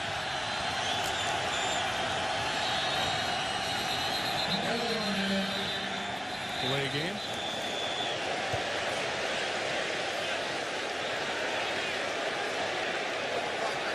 Delay of game. Wow. Offense. 5-yard penalty remains. Third down. Please set the game clock to 5:10. It happens a lot when you throw a bomb down the field to a receiver. Most of the time you go get him. You bring another receiver in. That time Randy came all the way back. Play got in late. Just a terrible penalty. 3rd and 15. This is a hopeless situation against this defense. Yeah, you run the inside trap probably. Instead of going to run it on 3rd and long. See what they do. Look out. Favre stops on a dime. Throws back complete for the first down to Moss at midfield. First 3rd down conversion of the night for Minnesota. Maybe Brett Favre has a little bit of magic left on Monday night. He kept the play alive here. You'll see they're blocking this up, giving him time. He moves outside the pocket. Made a terrific move on Eric Smith to get the ball out. Randy Moss working downfield. Nothing. He's covered. After the gain of 16, Favre to the tight end Shenko gets 7 yards. Is the best drive of the Viking night.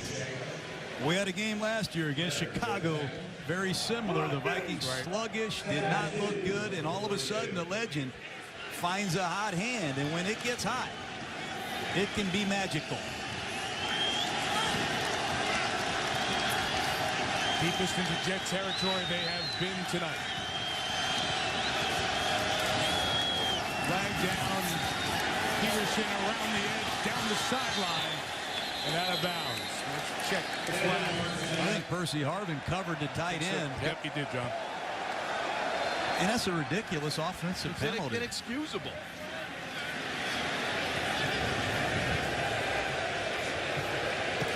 There are 2 fouls on the play by the offense. Illegal formation. Number 12 covered up number tight end. Holding. Number 40. That penalty be enforced. 10-yard penalty Second down. Yeah, I mean, that's ridiculous. This is the National Football League. You have to be off the ball if the tight end is on the ball. That's an illegal formation that you go over day one in training camp. Offensive penalties. The Vikings started the game that way, and it almost looks like they're going to finish the game that way. That's inexcusable by Percy Harvin. He's no longer a rookie.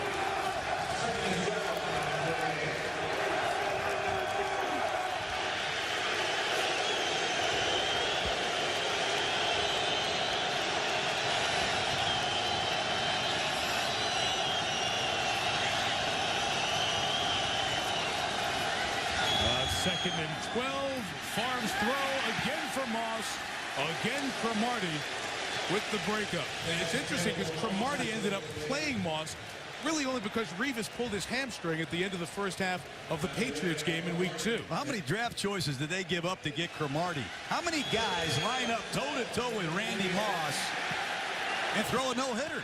Jaws, those are great plays. This guy's fearless. He's going up and making tremendous plays. He is Velcro to Randy Moss right now. There is absolutely no separation. What a job tonight by Antonio Cromartie. He showed up tonight.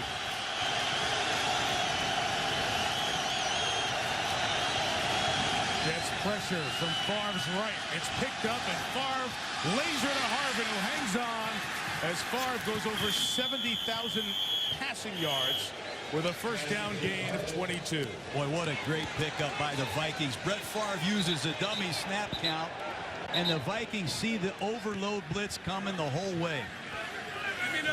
Take a look at the outstanding pickup. You're going to see a bunch of New York Jets coming to your right, and the Vikings slide into it and pick it up to give Brett Favre a chance. John, I like the fact two backs in the backfield. It's a lot harder to blitz when you have two backs in the backfield because they can slide either way. Nice change at halftime to pick it up.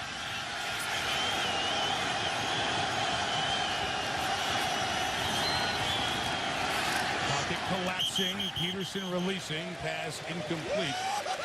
As Favre is knocked down, Jason Taylor. One of the guys that knocked him down as Brett puts the shoulder pads back in gear. So we mentioned he needed 74 yards coming in tonight. He has 88 now, so he's the only player in NFL history with 70,000 career passing yards. You have to applaud that. I can't even fathom that. It is amazing. Amazing. 70,000 yards. Picked up 3 first downs on this drive. Peterson going to see third and long again. Bart Scott and David Harris as inside backers brought AP down. Well, to give you an idea of amazing, we think of Marino's unbelievable total as almost 9,000 more than Dan. Peyton Manning still has the odometer clicking at 51,000 plus. That's 40 miles, Ron. 70,000 miles, but a big third down right here for the Vikings. And you have to wonder, are they in 4-down territory?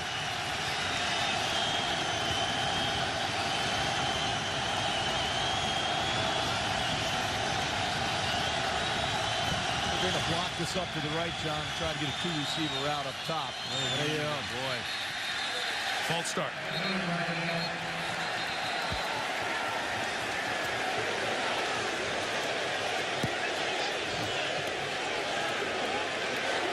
False start.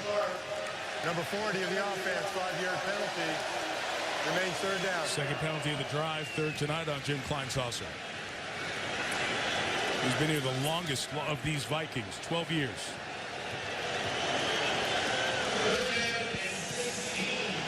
It's hard to watch. These penalties are just killing the Minnesota Vikings. But it's a very disappointing offensive effort from a team with an offensive head coach and a lot of talent on this side of the ball, too. Here's the pressure. Favre, jump ball, Moss. Got this one! The 500th career touchdown pass by Brett Favre. And it's the first Favre to Moss.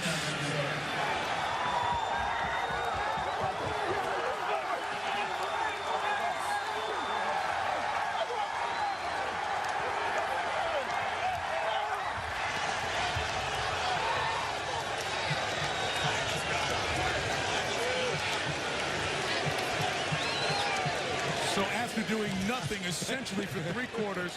What we said, is there a play or two, and it's a jump ball, and Randy does what he has done so often, as he's become number 2 on the all-time touchdown reception list.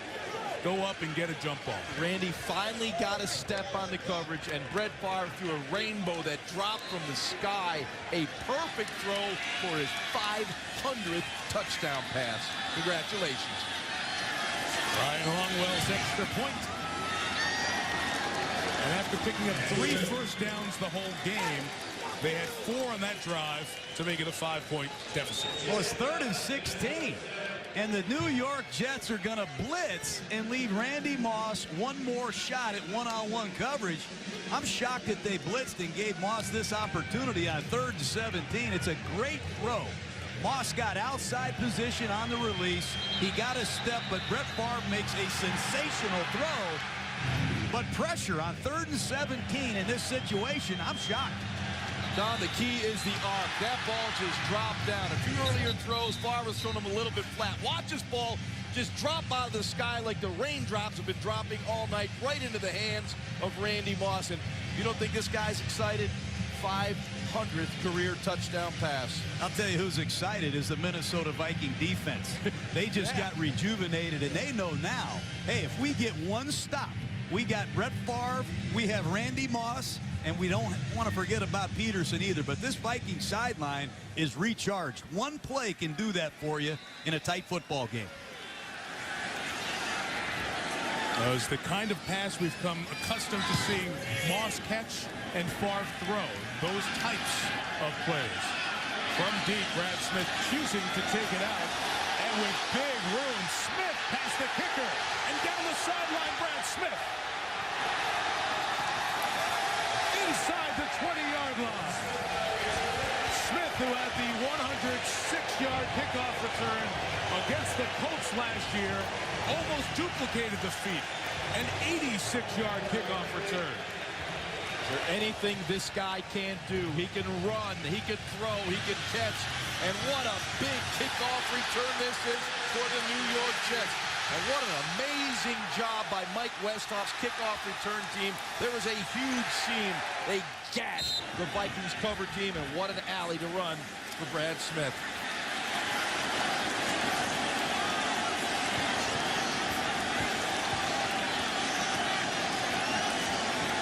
Jets take over in the red zone. Boy, that takes any of the air that went into the Minnesota balloon back out.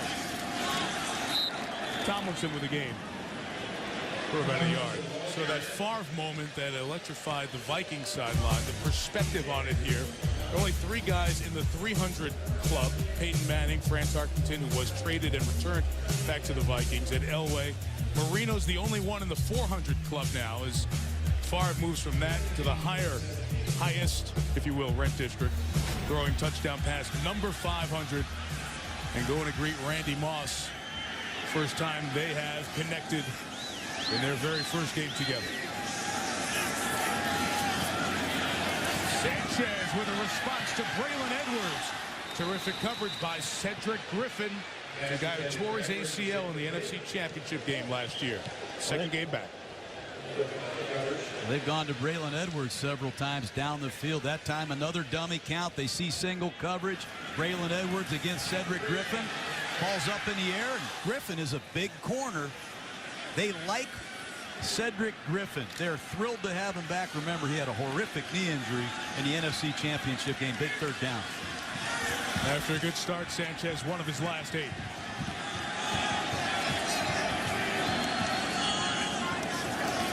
Vikings bring heat. There's Jericho Cotchery, caught it, but he's short of the first down. Asher Allen pushed him out of bounds, and we'll have about a 30-yard field goal attempt for the Jets. The Vikings are not a high percentage blitz team, but they have chosen tonight to get after Mark Sanchez. Sanchez did a real nice job of understanding, got rid of the football, didn't take a sack, didn't turn the ball over, picked up about 6 yards to set up a short field goal. I can't say enough about this Minnesota Viking defense. Yeah.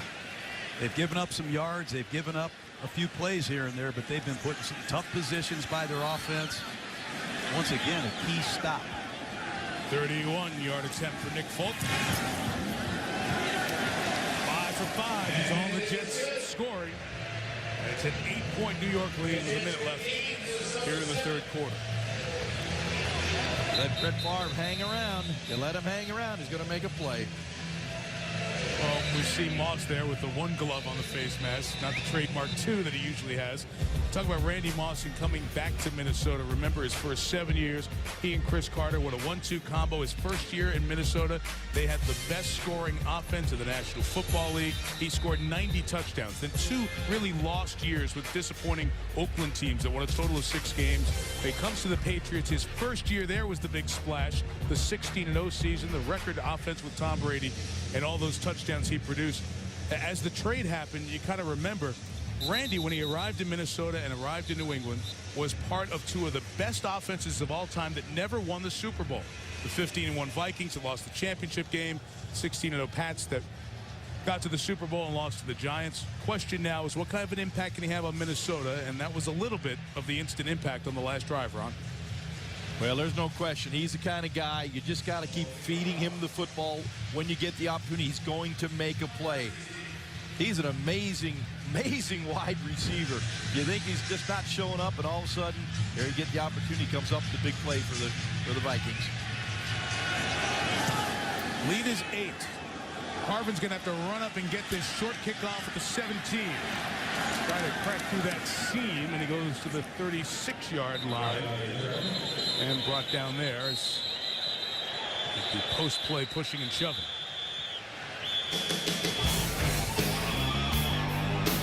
Well, you'll see right here. Look at Cromartie. They're shoulder to shoulder, but this is just a perfect throw.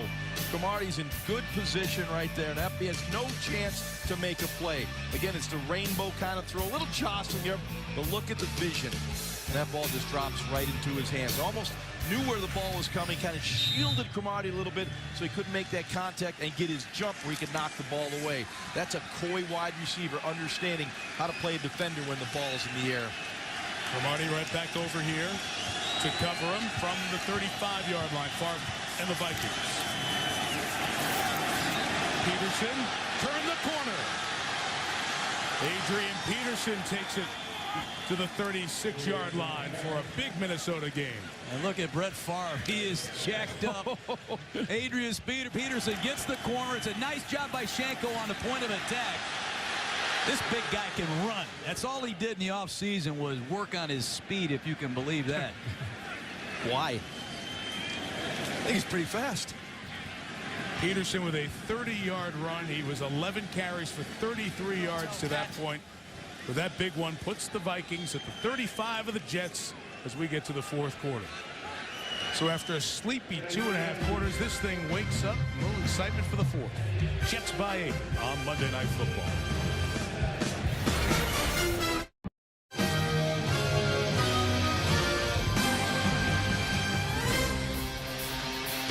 Brett Favre's been a staple on Monday Night Football over the years. His Vikings team down 8 as the fourth quarter begins. Adrian Peterson off a 30-yard run, running through people for about 10 and a first down. Oh, I like that run right there. This guy, Adrian Peterson, when he takes the ball, he's running full speed downhill. And he can make you miss, I said it before, and he can knock you out. And if I'm Darrelle Revis, I might stick to covering guys when he gets around me. Adrian Peterson will hammer you. And that's an impressive start to the fourth quarter. And I like the formation. They had a couple tight ends in that right side. You know, they didn't get that short corner of the Jets defense, and they got Peterson going downhill. Now they spread it out. Rodney Poole came out for the Jets secondary. Eric Smith is in at safety. 3 in a row, Peterson. Gain of a couple of yards. You saw Revis on the last play. The Jets defensive lineman there going for the ball. Fumbling had been a huge problem in Peterson's past. He has not put it on the turf thus far this year. Well, he must have said it 20 times in our meeting last night. High and tight. You know, he is not going to fumble the football. You know, when you look at Adrian Peterson historically, it's when he's been fighting for yards. You know, that's the kind of player he is. He runs like every play is the last play of his career. Sometimes you're going to have the ball pop out. Second and 8. Favre looking to Moss. He and Cromartie tangle and a penalty marker thrown.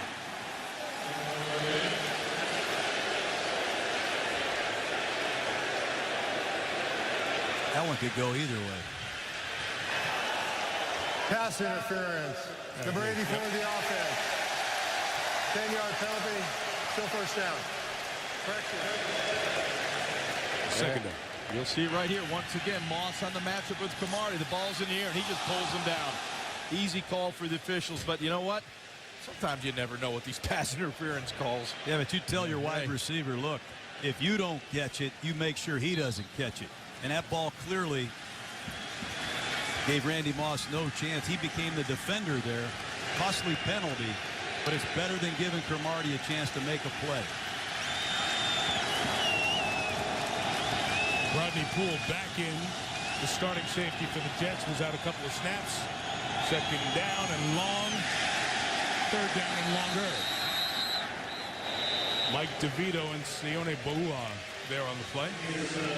Here's an interesting call for the Jets. Last time they had the Vikings in this same field position on 3rd down and 16, they came with the blitz.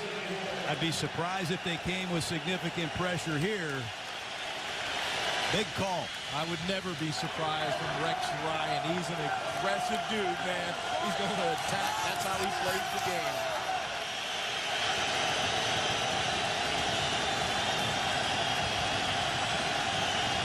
Moss, bottom of the screen. Pressure comes. Far for Harvin. In stride. Percy Harvin. Touchdown. What a throw. You believe this guy? What? I mean, this is just incredible, this throw. Vikings will go for 2 to try to tie the game. Favre doesn't know it yet. Now he finds out and gets him back toward the huddle. It's a blitz again. Randy clears it out. The clear out's going to come on your left side of the screen, and Favre jumps and throws a bullet to Percy Harvin. The anticipation was just incredible. He had to throw that ball so early because the pressure was on him. He threw Percy Harvin open on that play. They're going to kick it now. They're making it a 1-point. Try to make it a 1-point game. Changed their mind there. We mentioned Rodney Poole was in and out on that drive trying to catch up to Harvin. You got no shot even if you're feeling great. But the impact of Moss, we've seen back-to-back. One going up and just catching the ball, throwing, and that time after it's cleared out. We have a timeout taken here before the try. 2-point game. Vikings called the timeout, changed their mind, decide to go for 2. Favre has Fahu Tahi, the fullback, didn't throw it, spinning, throwing, and it's incomplete essentially. There's no college football. You can't take it back for 2. So it'll remain 15-13. Thought he had the fullback Tahi open right away. Couldn't agree more, Mike. He was open there quick, the timing of the route, but Brett had a little pressure, but I think quickly could have got the ball out in the flat. You'll see it right here. He comes out, now he boots out. Look at Tahi open right at the goal line. How about the move on Vernon Golston, though? I mean, this guy's unbelievable. I mean, say what you want. We got a lot of football left. What was interesting here, just from a time management as the game goes on standpoint, the Vikings sideline was originally calling to go for 2.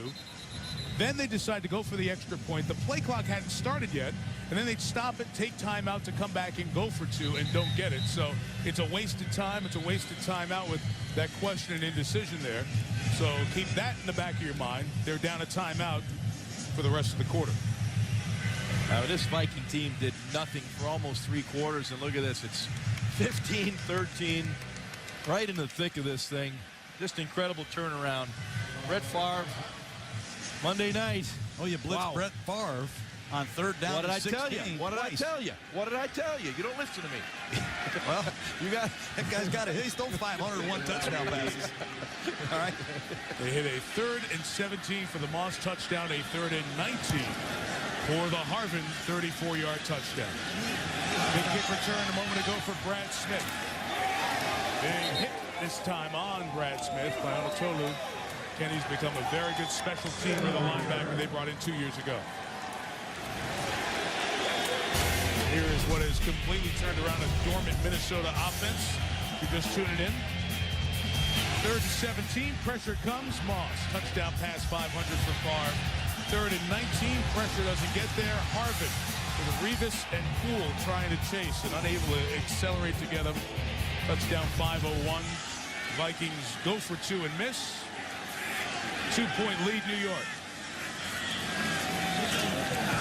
Mark Sanchez will throw. Well covered is Patry by Antoine Winfield. But Jericho got it right about the 28-yard line.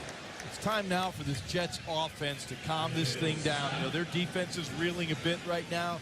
Sanchez has to come back in this game now, take command of this offense, sustain some offense, keep his defense on the field so they can take a win. They're reeling right now from Brett Favre's assault.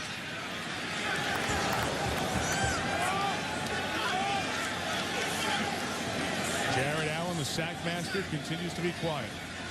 Top of your screen. Run the other way with Tomlinson. Good hit by Mediu Williams and Kevin Williams, unrelated. And they make a tackle right at the marker. I can see why the Jets have run a few traps to slow this guy, Kevin Williams, down. This is 6'5", 320 pounds coming right at you. Very impressive run by LaDainian Tomlinson. But these Minnesota Vikings, these front four, Kevin Williams, Pat Williams, Ray Edwards, and Jared Allen, scary. Measurement coming here.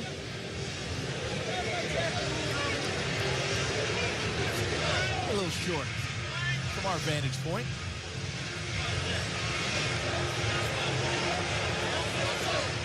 Here's my eyewear still works. This is one area when you're calling plays like Brian Schottenheimer is right now, you don't know what front the Minnesota Vikings are going to get into. They've gotten into their goal line defense in third down and short situations in the past. But this is one area that the Minnesota Vikings have dominated football in years past, short yardage defense. As a guy who used to wear a Viking uniform on the offensive side for the Jets, who's the fullback, Tony Richardson, who has been the lead blocker for many a great running back. He's been involved in many third and short collisions, and 49 likely to be in one here. I like running to the right in these situations. Richardson leads. Sean Green gets the first down at the 33-yard line. And I say that because you got big old Brandon Moore who can really knock you off the ball, and Damian Woody. Those guys know how to drive block. In short yardage situations, that's where they will run the football, right over those two offensive linemen on the right side of Nick Mangold. And you'll see it right here, those tight splits. Boy, and they come blown up in there, and Tony Richardson, nice block, pick up the first down.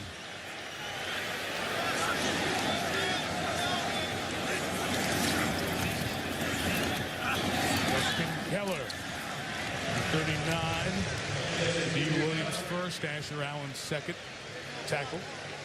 You just get the feeling that this Minnesota Viking defense has to be wearing down. They've been out here a lot tonight.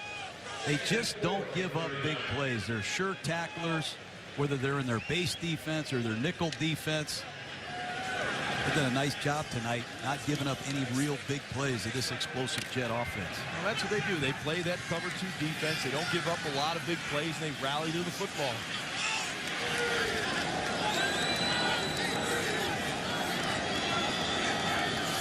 Vikings, a lot of guys in the box. Sanchez, nothing open, scrambling. There were bullets of Braylon Edwards, who's about a yard away from him. There's a game. We have a Viking injured on the play. And that's Cedric Griffin. That's the worst that you can see. Griffin tore the ACL in his left knee we talked about in the NFC Championship game. Just his second game back. Oh, I hate to see this. Yeah. I hope it's not a knee again. You don't know. You see the frustration on Griffin's face after all the work he's done to come back from that injury. We'll step out for a second. Cedric Griffin helped off the field, looking at him behind the Vikings bench. Sanchez and the Jets, 3rd and 4.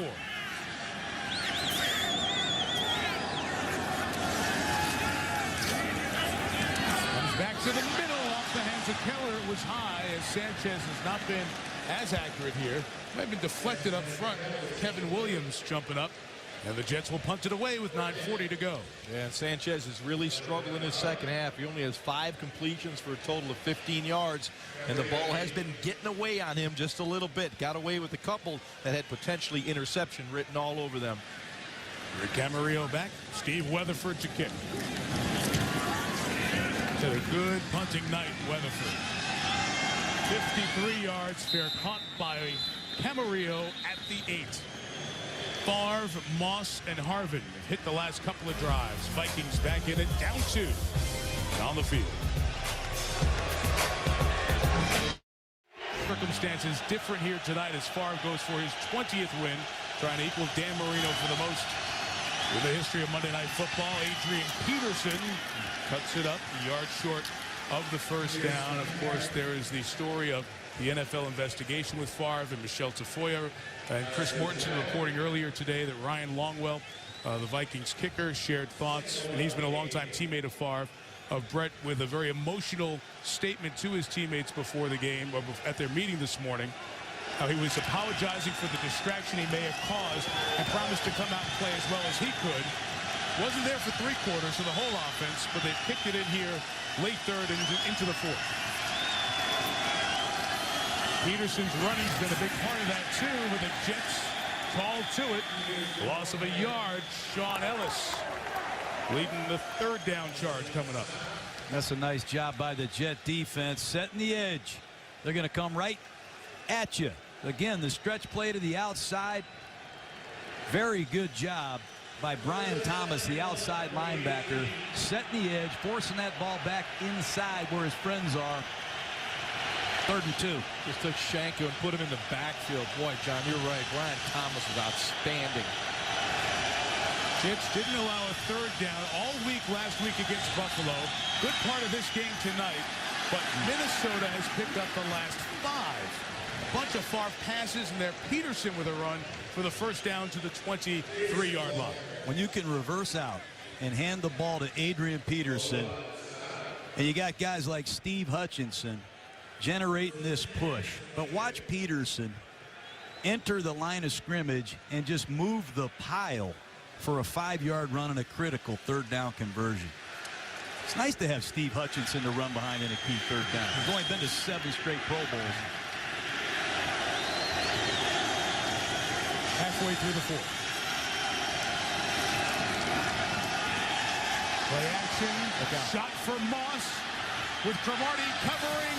Randy couldn't pull it in at the 25-yard line. Well, he had a step. And clearly, Brett Favre, there's nothing wrong with his elbow and his tendonitis. He aired this one out. He had the one-on-one, and Brett will take his shot.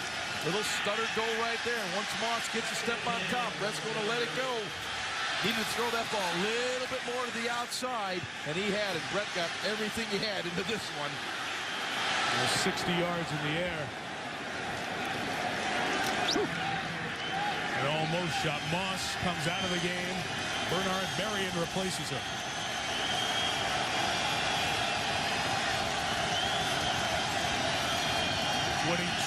Favre, the slant for Harvin is incomplete.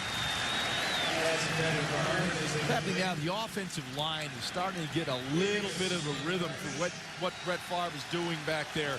And you have Jan Cooper now in there playing that center position. It seems to have cleared up, you know, the exchanges that were malfunctioning earlier in the game, but pretty good throw just off the fingertips of Percy Harvin.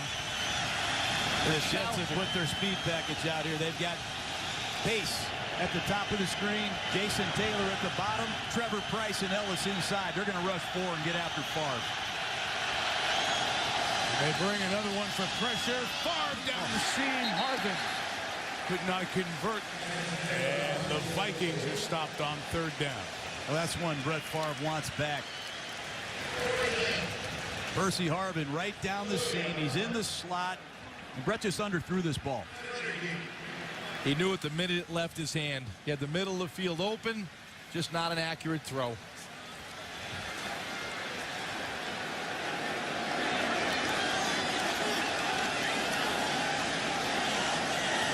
Chris Kluge punts to Jim Leonard.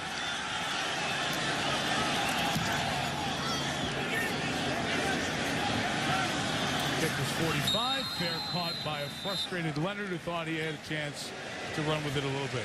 Brett bumming now. Brett bumming a moment ago. Maybe his Vikings will have 1 or 2 more shots at it. Down 2.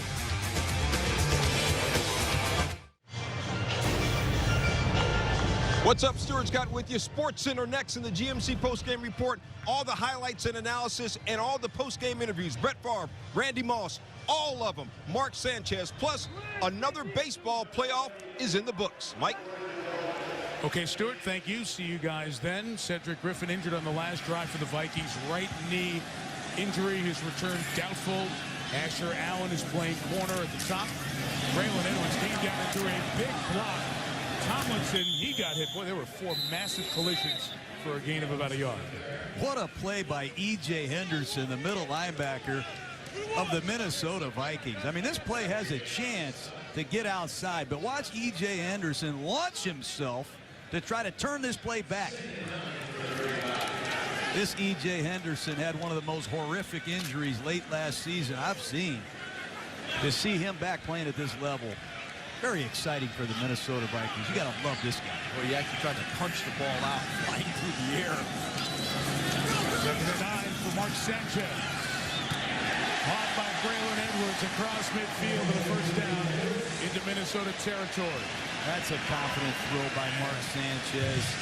It's an old school pattern. I used to call this the NC2A route. Play action pass. Here comes Edwards on a deep square in from the left side of your screen. Ball's thrown number to number. Good throw. Nice route by Braylon. They're working on Asher Allen, the young corner. They're going to miss Cedric Griffin.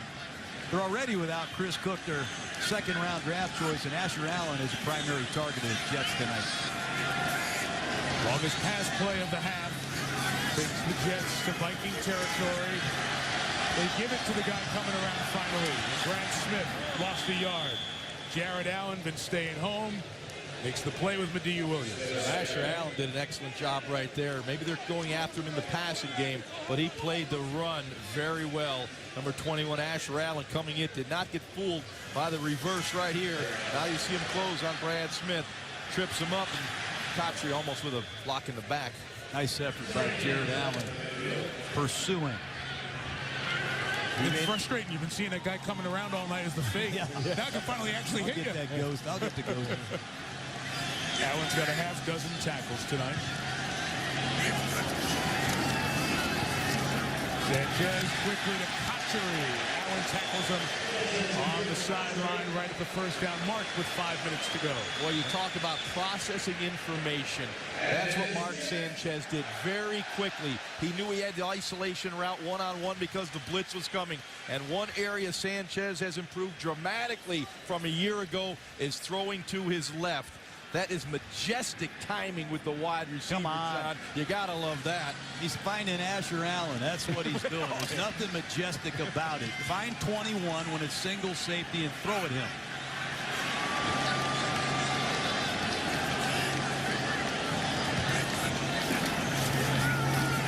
Tomlinson with a seal and a run. And a first down. He lost the ball, but out of bounds. Tomlinson was incredibly safe with the ball. I'd like to have LaDainian Tomlinson on your team when the game's on the line. You got an experienced offensive line. You got a feature back. Watch LaDainian Tomlinson burst through this hole, and there's that stiff arm right there. LaDainian Tomlinson. Nice run. Loses the ball, but it does go out of bounds, and he fumbles about once a year.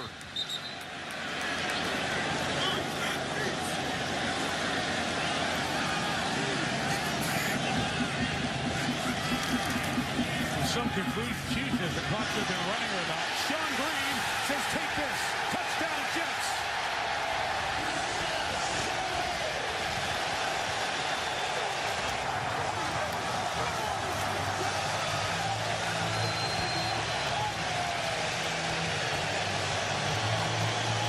These New York Jets, they know how to run the football. They've been running the weak lead, the weak lead, the weak lead. They come back with this wind-back play, and it's blocked to perfection. A huge drive by the New York Jets.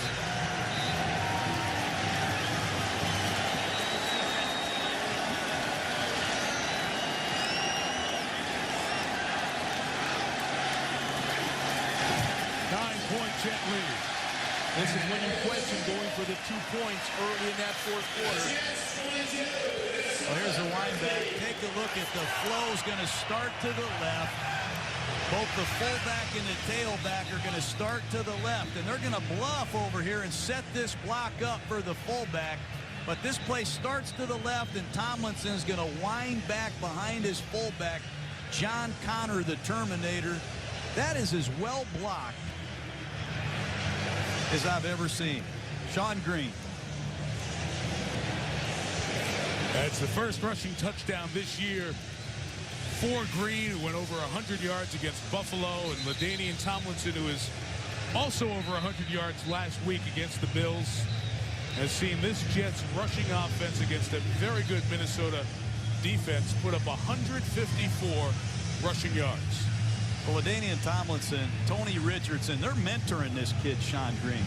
A lot of people think this guy has it all. They think he can do it all in the National Football League. Had some fumbles, got off to a bad start, but LT and Tony Richardson really mentoring this young back.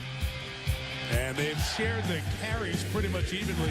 A few more for Tomlinson tonight, but the ability to come back with Green here and give LT a break. That one carry that he takes for the touchdown. Set up as a big matchup tonight, and it's been advantage Jets. Vikings need it twice. They're down 9. Harvin. Brought down to the middle of the field by the starting safety Leonard at the 45-yard line. Guy's scary. Percy Harvin sets the Vikings up. It's a 2-possession game. The Vikings have 4 downs, and Percy Harvin does a nice job fielding this kickoff, pressing it right up the middle and then bouncing it to the outside. He picks up a couple good blocks. He has home run speed. It's a heck of a tackle by Jim Leonard. But the Vikings know they're in a 2-possession game.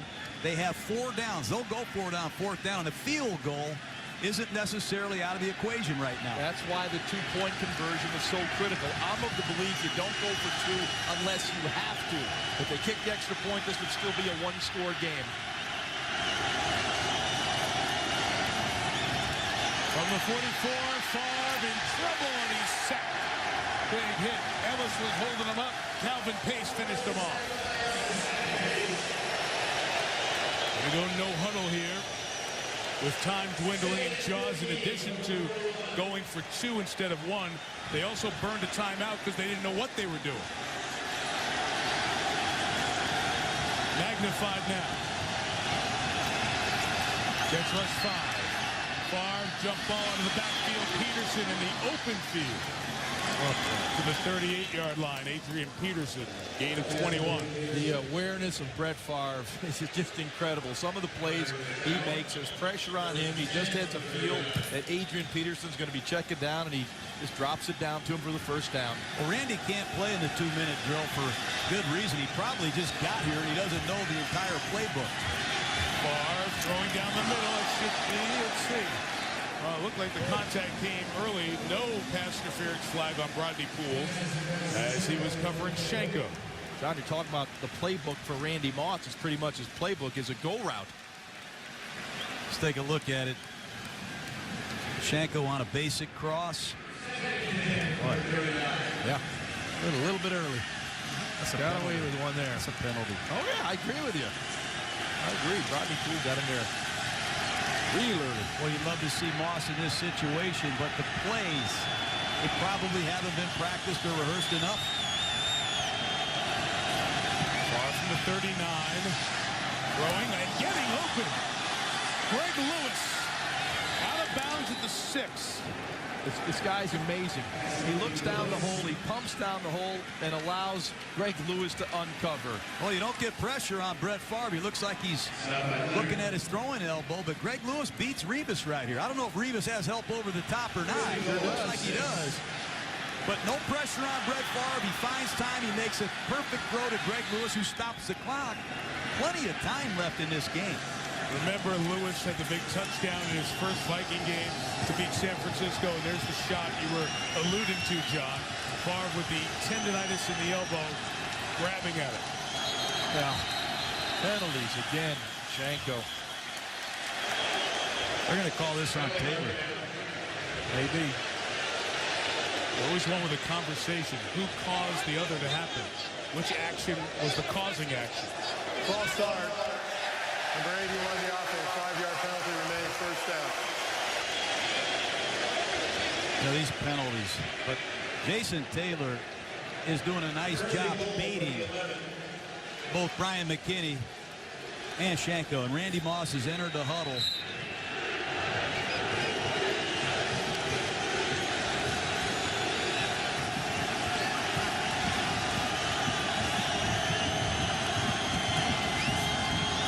Looking that way, throwing to the corner for Harvin, 2 feet down, yes! Touchdown, Vikings! How about that throw? How about that throw? Rolling to his left. His elbow's bothering him, but... See the 2 feet, catch, 1 foot down, great job bringing the second down. All the way down, possession of the ball, great play by Harvin. Because the force out's no longer a part of the league, and Leonard tried to push him out.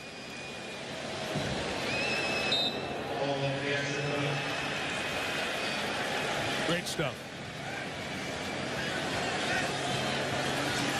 Extra point, Longwell. 2-point game, just like that. 54 yards, 5 plays, a $121. Favre's 3rd touchdown pass of the night. He continues to grab at that tendonitis bothering elbow. Well, it's a corner route, and Favre gets it up just in time to give Percy Harvin a chance to find it and go get it. Great concentration. When the Vikings got Randy Moss, Brett Favre told me last night the first guy to pick it up was Percy Harvin. Moss walked in. He got Percy's attention, and he said Harvin really had his best 2 practices when Randy Moss showed up. They feeded off each other's energy. They both made big plays. And I expect the Vikings to kick the ball deep and trust their defense to get a 3-and-out stop and set them up. Yep, too much time left on the clock to onside it. 3:09, be risky. You know, their defense, except for that last drive, where it really sagged a little bit, has been very stout tonight. Now, what if you're the Minnesota Vikings, Brad Children, say, kick it deep, let's put it in our defensive hands. With 3:10 left and 2 timeouts, if you hold them to 3-and-out, you can get the ball back almost on this side of the 2-minute warning. So that's the clock management situation here. So they do kick Longwell to Brad Smith.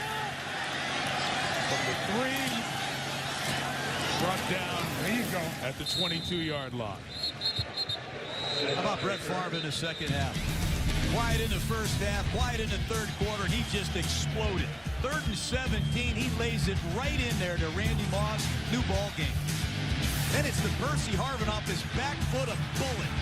3rd down and 19 for another score. And how about this throw to the corner? Harvin goes up and gets it. He shredded New York for 3 touchdowns in the final 20 minutes of this game. Boy, I'd love to see him get the ball back with one more shot. The Jets got to begin. Don't give that hot hand the football again. 3:03. The Jets have run it well on Minnesota tonight. Tomlinson first carry, 2 yards, Viking timeout. Brad Childress was stationed right next to the official on his sideline to stop the 2:59. And this is a situation you practice in training camp every year. It's called the 4-minute drill. 4-minute offense against 4-minute defense. If we make a first down, the game is over. You tell your players to secure the ball, stay in bounds. And defensively, we've got to stop. But the New York Jets have a bunch of really good plays in this situation. One of them is a bootleg. I would not be surprised if they call a bootleg. Well, the concern is if it's incomplete, now you're stopping the clock. You're playing into the hands of the Vikings. But I think a first down is more important. If they don't get a first down, you got to give the ball back to this guy. That's right. So I think you're going to see a little bit more aggressive nature right here by the New York Jets as they call these plays. I don't think they want Brett Favre to have another chance. Well, Brian Schottenheimer, the offensive coordinator of the Jets, has to dial up a couple plays right now that could determine the outcome of this game.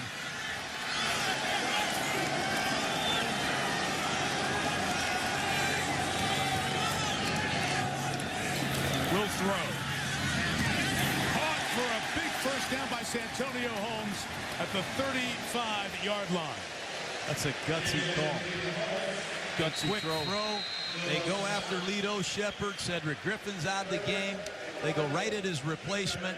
Lito Shepherd, and that's really trusting your young quarterback. This is a huge throw by Mark Sanchez. And Santonio Holmes, how nice is it to have Santonio Holmes in town to come in here and ice a football game? Outstanding play by the Jets. Accuracy, accuracy, accuracy. That was the key right there.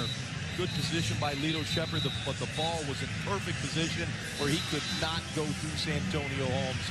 Boy, you got to love the call by Brian Schottenheimer. You know, play calling's about probability, not certainty. You're hoping in that situation you can get the one-on-one on the outside and your receiver could win. Brian Schottenheimer felt he'd get the one-on-one and his receiver won. They don't want to give the ball back to Favre. Vikings out of timeouts, guys. They can still get the ball back with very little time. As long as the Jets don't help them stop it here. And by LT, no gain there. And as the play clock resets, Jets will have to run one more before the 2-minute warning.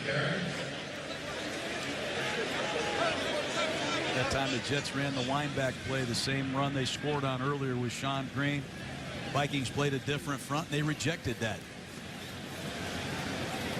The Jets would have had a play that would have taken a couple more seconds. It would have got all the way down to the 2-minute warning. A few extra seconds there. Critical.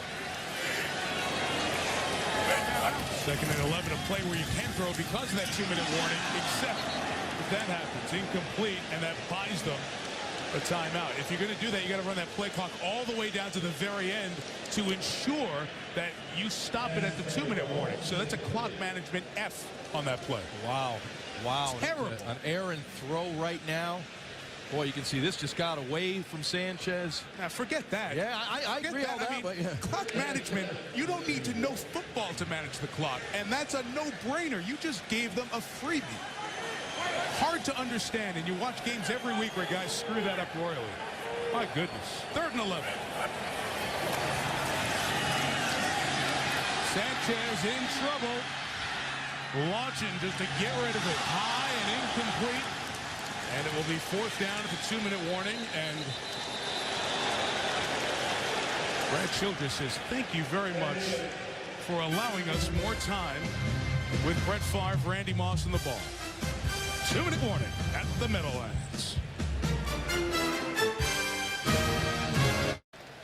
As the Jets' 3rd down play was going on, Randy Moss is there with offensive coordinator Darabell. I can run this play in the 2-minute. Can we do this, by the way, guys? We're going to get the ball back here, I think. Oh, here's the play back behind us. What's going to happen?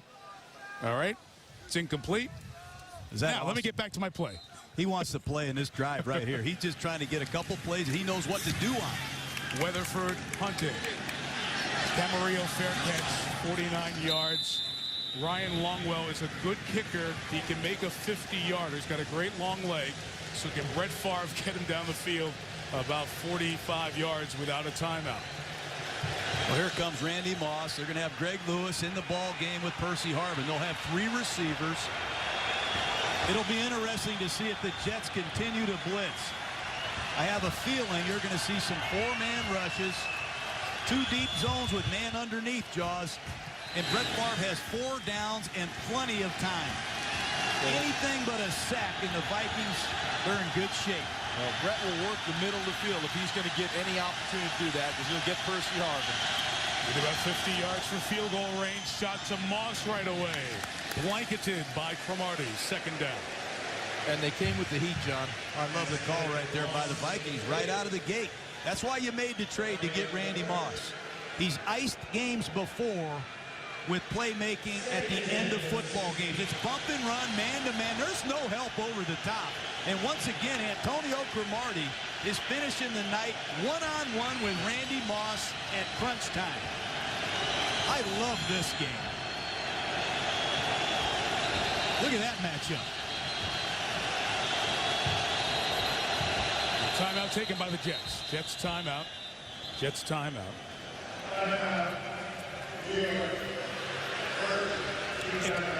As I talked to George Stewart, who's the Vikings wide receiver coach earlier this week, about Moss, as he was going through all the things Moss can bring and trying to learn, he made one point. He said the biggest benefit for this could be Percy Harvin, because Percy Harvin can now go back to the slot where he's so effective. What's interesting in this matchup with Cromartie covering Moss, Percy Harvin's matched up here with Darrelle Revis. And that's a tough matchup. Yeah, Darrelle Revis takes just about every wide receiver in this league and shuts him down. But you got to look at it this way. Darrelle Revis, when he's in that slot, he gives Percy Harvin a two-way go, the outside or the inside. And I think if the middle of that field opens up, I think you'll see Percy Harvin take the middle and Favre will take a shot, even with Darrelle Revis on him. I think it's really important for the Vikings to get out of the huddle quickly. Let Brett Favre use his dummy snap count to recognize the coverage. When Favre recognizes the coverage, he knows exactly where to go with the football. Listen for the dummy snap count. And you have the rookie, Kyle Wilson. There you go, John.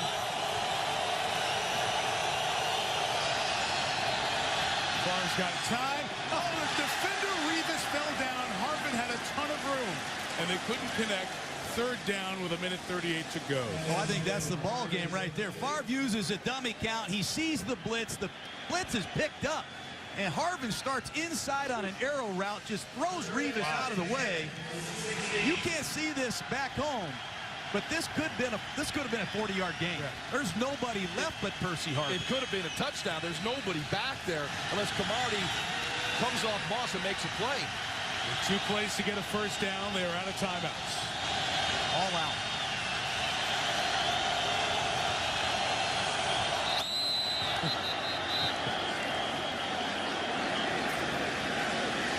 This is all-out blitz. Rex Ryan has everybody up right near the line of scrimmage. He was going to bring the house.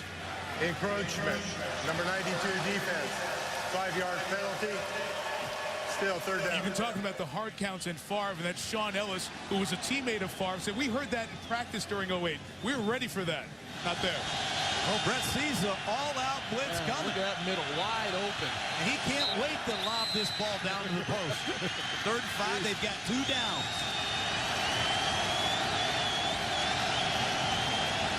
We go. Quick count there. Favre's throw is intercepted. Sliding underneath Dwight Lowry. Touchdown. Game winner.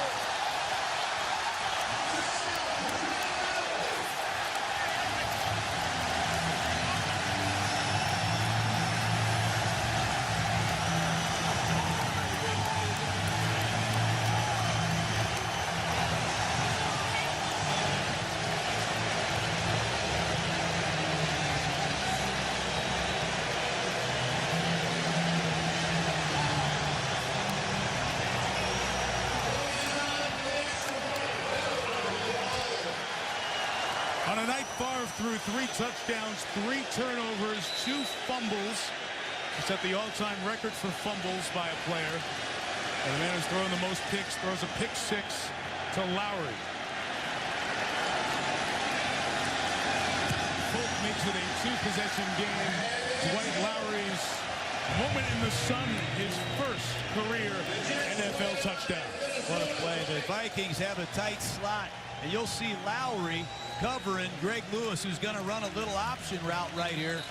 And Lowry does an excellent job. Shanko just jumping the option route. He played the sticks. That's a route I'm sure the Jets have showed their defense throughout the week.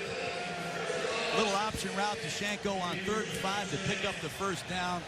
And Dwight Lowry plays it perfectly. Got a great jump, drove on the ball, finished the Minnesota Vikings. Yeah, but a heck of an effort by Brett Favre. It didn't look good at all for Minnesota. To have a chance to win inside of a minute, inside of 2 minutes, credit to the Vikings. But, boy, does Rex Ryan have some guts calling these blitzes. Yeah, that's what he does. I mean, he's going to bring pressure. I give him all the credit in the world. I mean, he gets an all-out blitz. He's calling all kinds of pressure. And he just counts on his guys to get it done, and they did again. Well, even on a play where Percy Harvin was wide open just prior to the interception, Brett Favre missed him. That could have gone the other way, and it could have been a potential Vikings victory. But that's, you live by the sword, you die by the sword. And for the Jets, it worked out well for them. 9 points, 90 seconds, no timeouts for the Vikings. A big return from Harvin. He's going to be brought down shy of the 25-yard line.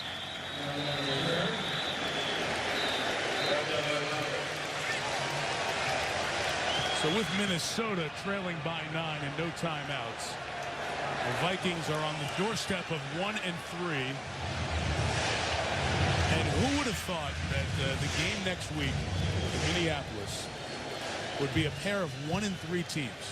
The Vikings play the Cowboys. If this score holds up, you want to talk about the panic button bowl. There you go. Watch these guys hit a shot downfield. Shanko down the seam. Incomplete. Jim Leonard almost with the interception. I think the Vikings, when they look at this tape, what will really make them sick is they had some chances. They had some receivers open. Brett will know that. He made some brilliant throws down the stretch. But when he sees it, he's going to kick himself. He had Percy Harvin a couple times big. Well, they're going to know down the road, you know, they'll hopefully get Sidney Rice back. Randy Moss in this offense, along with Percy Harvin, Desante Shanker, Adrian Peterson. They're looking at the end of the season if they can get through this tough stretch they're in right now. Jason Taylor collapses the pocket. Favre's throw for Greg Lewis, incomplete. David Harris just did Greg Lewis a favor. We mentioned the Cowboys game coming up. Could be a battle of 1-3 teams. It's hard to believe. The Packers with all of their injuries, and then Randy returns to Foxborough to take on the Patriots. And it doesn't get easier. Cardinals 4-1 Bears. I mean, the one saving grace here for Minnesota is that even though Chicago's 4-1, Green Bay's 3-2, and there is no separation anywhere in the NFC. But you're running out of mulligans. You know what I mean? Three-man rush. Favre loads up for Moss out of bounds. Randy at the 44-yard line of first down. You know the one thing about Brett Favre, he's going to keep firing. The guy just has amnesia, forgets the last play and moves on to the next play. He'll try to make a play. Those of you interested in the numbers, you see Favre's there. Moss, 4 catches, 81 yards and a touchdown tonight. 106, still no timeouts. And again, same deal here. You need a field goal and a touchdown. Underneath, Toby Gerhart drops the ball. That's an area that's going to kill the Minnesota Vikings this year. They just have had a hard time the first month of the season finding a guy that can play in these situations. And maybe Toby will be that guy someday. But they have really struggled with the loss of Chester Taylor. And these are high percentage, must-have completions, Jaws, especially in a 2-minute drive. Those are the chain movers. Those conversions from third down to first down are critical.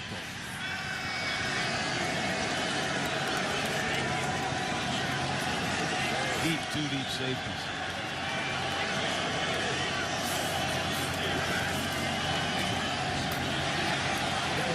Hit from behind, the ball is out.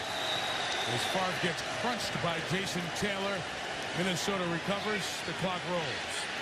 How nice is it to have a guy like Jason Taylor coming off the bench as your third down specialist to finish football games? Yeah, the active sack leader in the NFL. Well, this is back, guys, to the role they hope to have Taylor in, not having to play every down and outside linebacker. Now with Calvin Pace back in, what a 3-man group they have. 4 sacks of number 4 tonight. Favre versus Shanko. It's caught at the 40. 22 seconds left. Powerless to stop.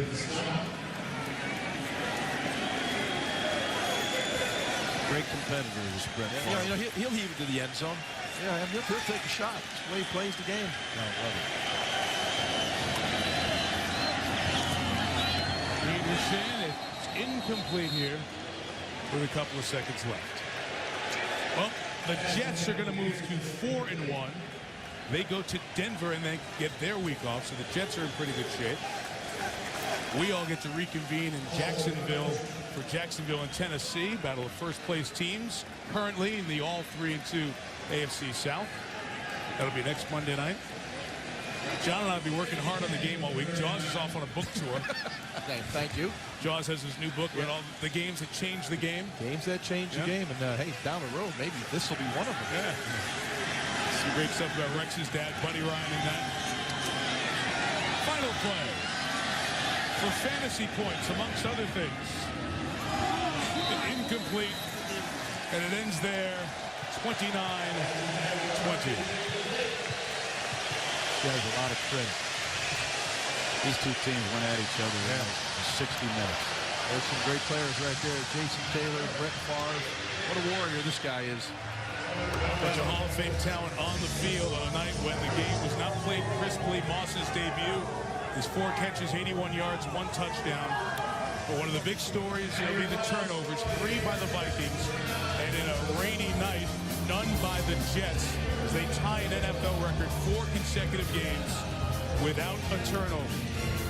Mark Sanchez, the guy who followed Brett Favre as the Jets quarterback, beats him in their first head-to-head as Favre hits the 500 mark. It's career touchdown 500, 501, 502, but his team loses 29-20.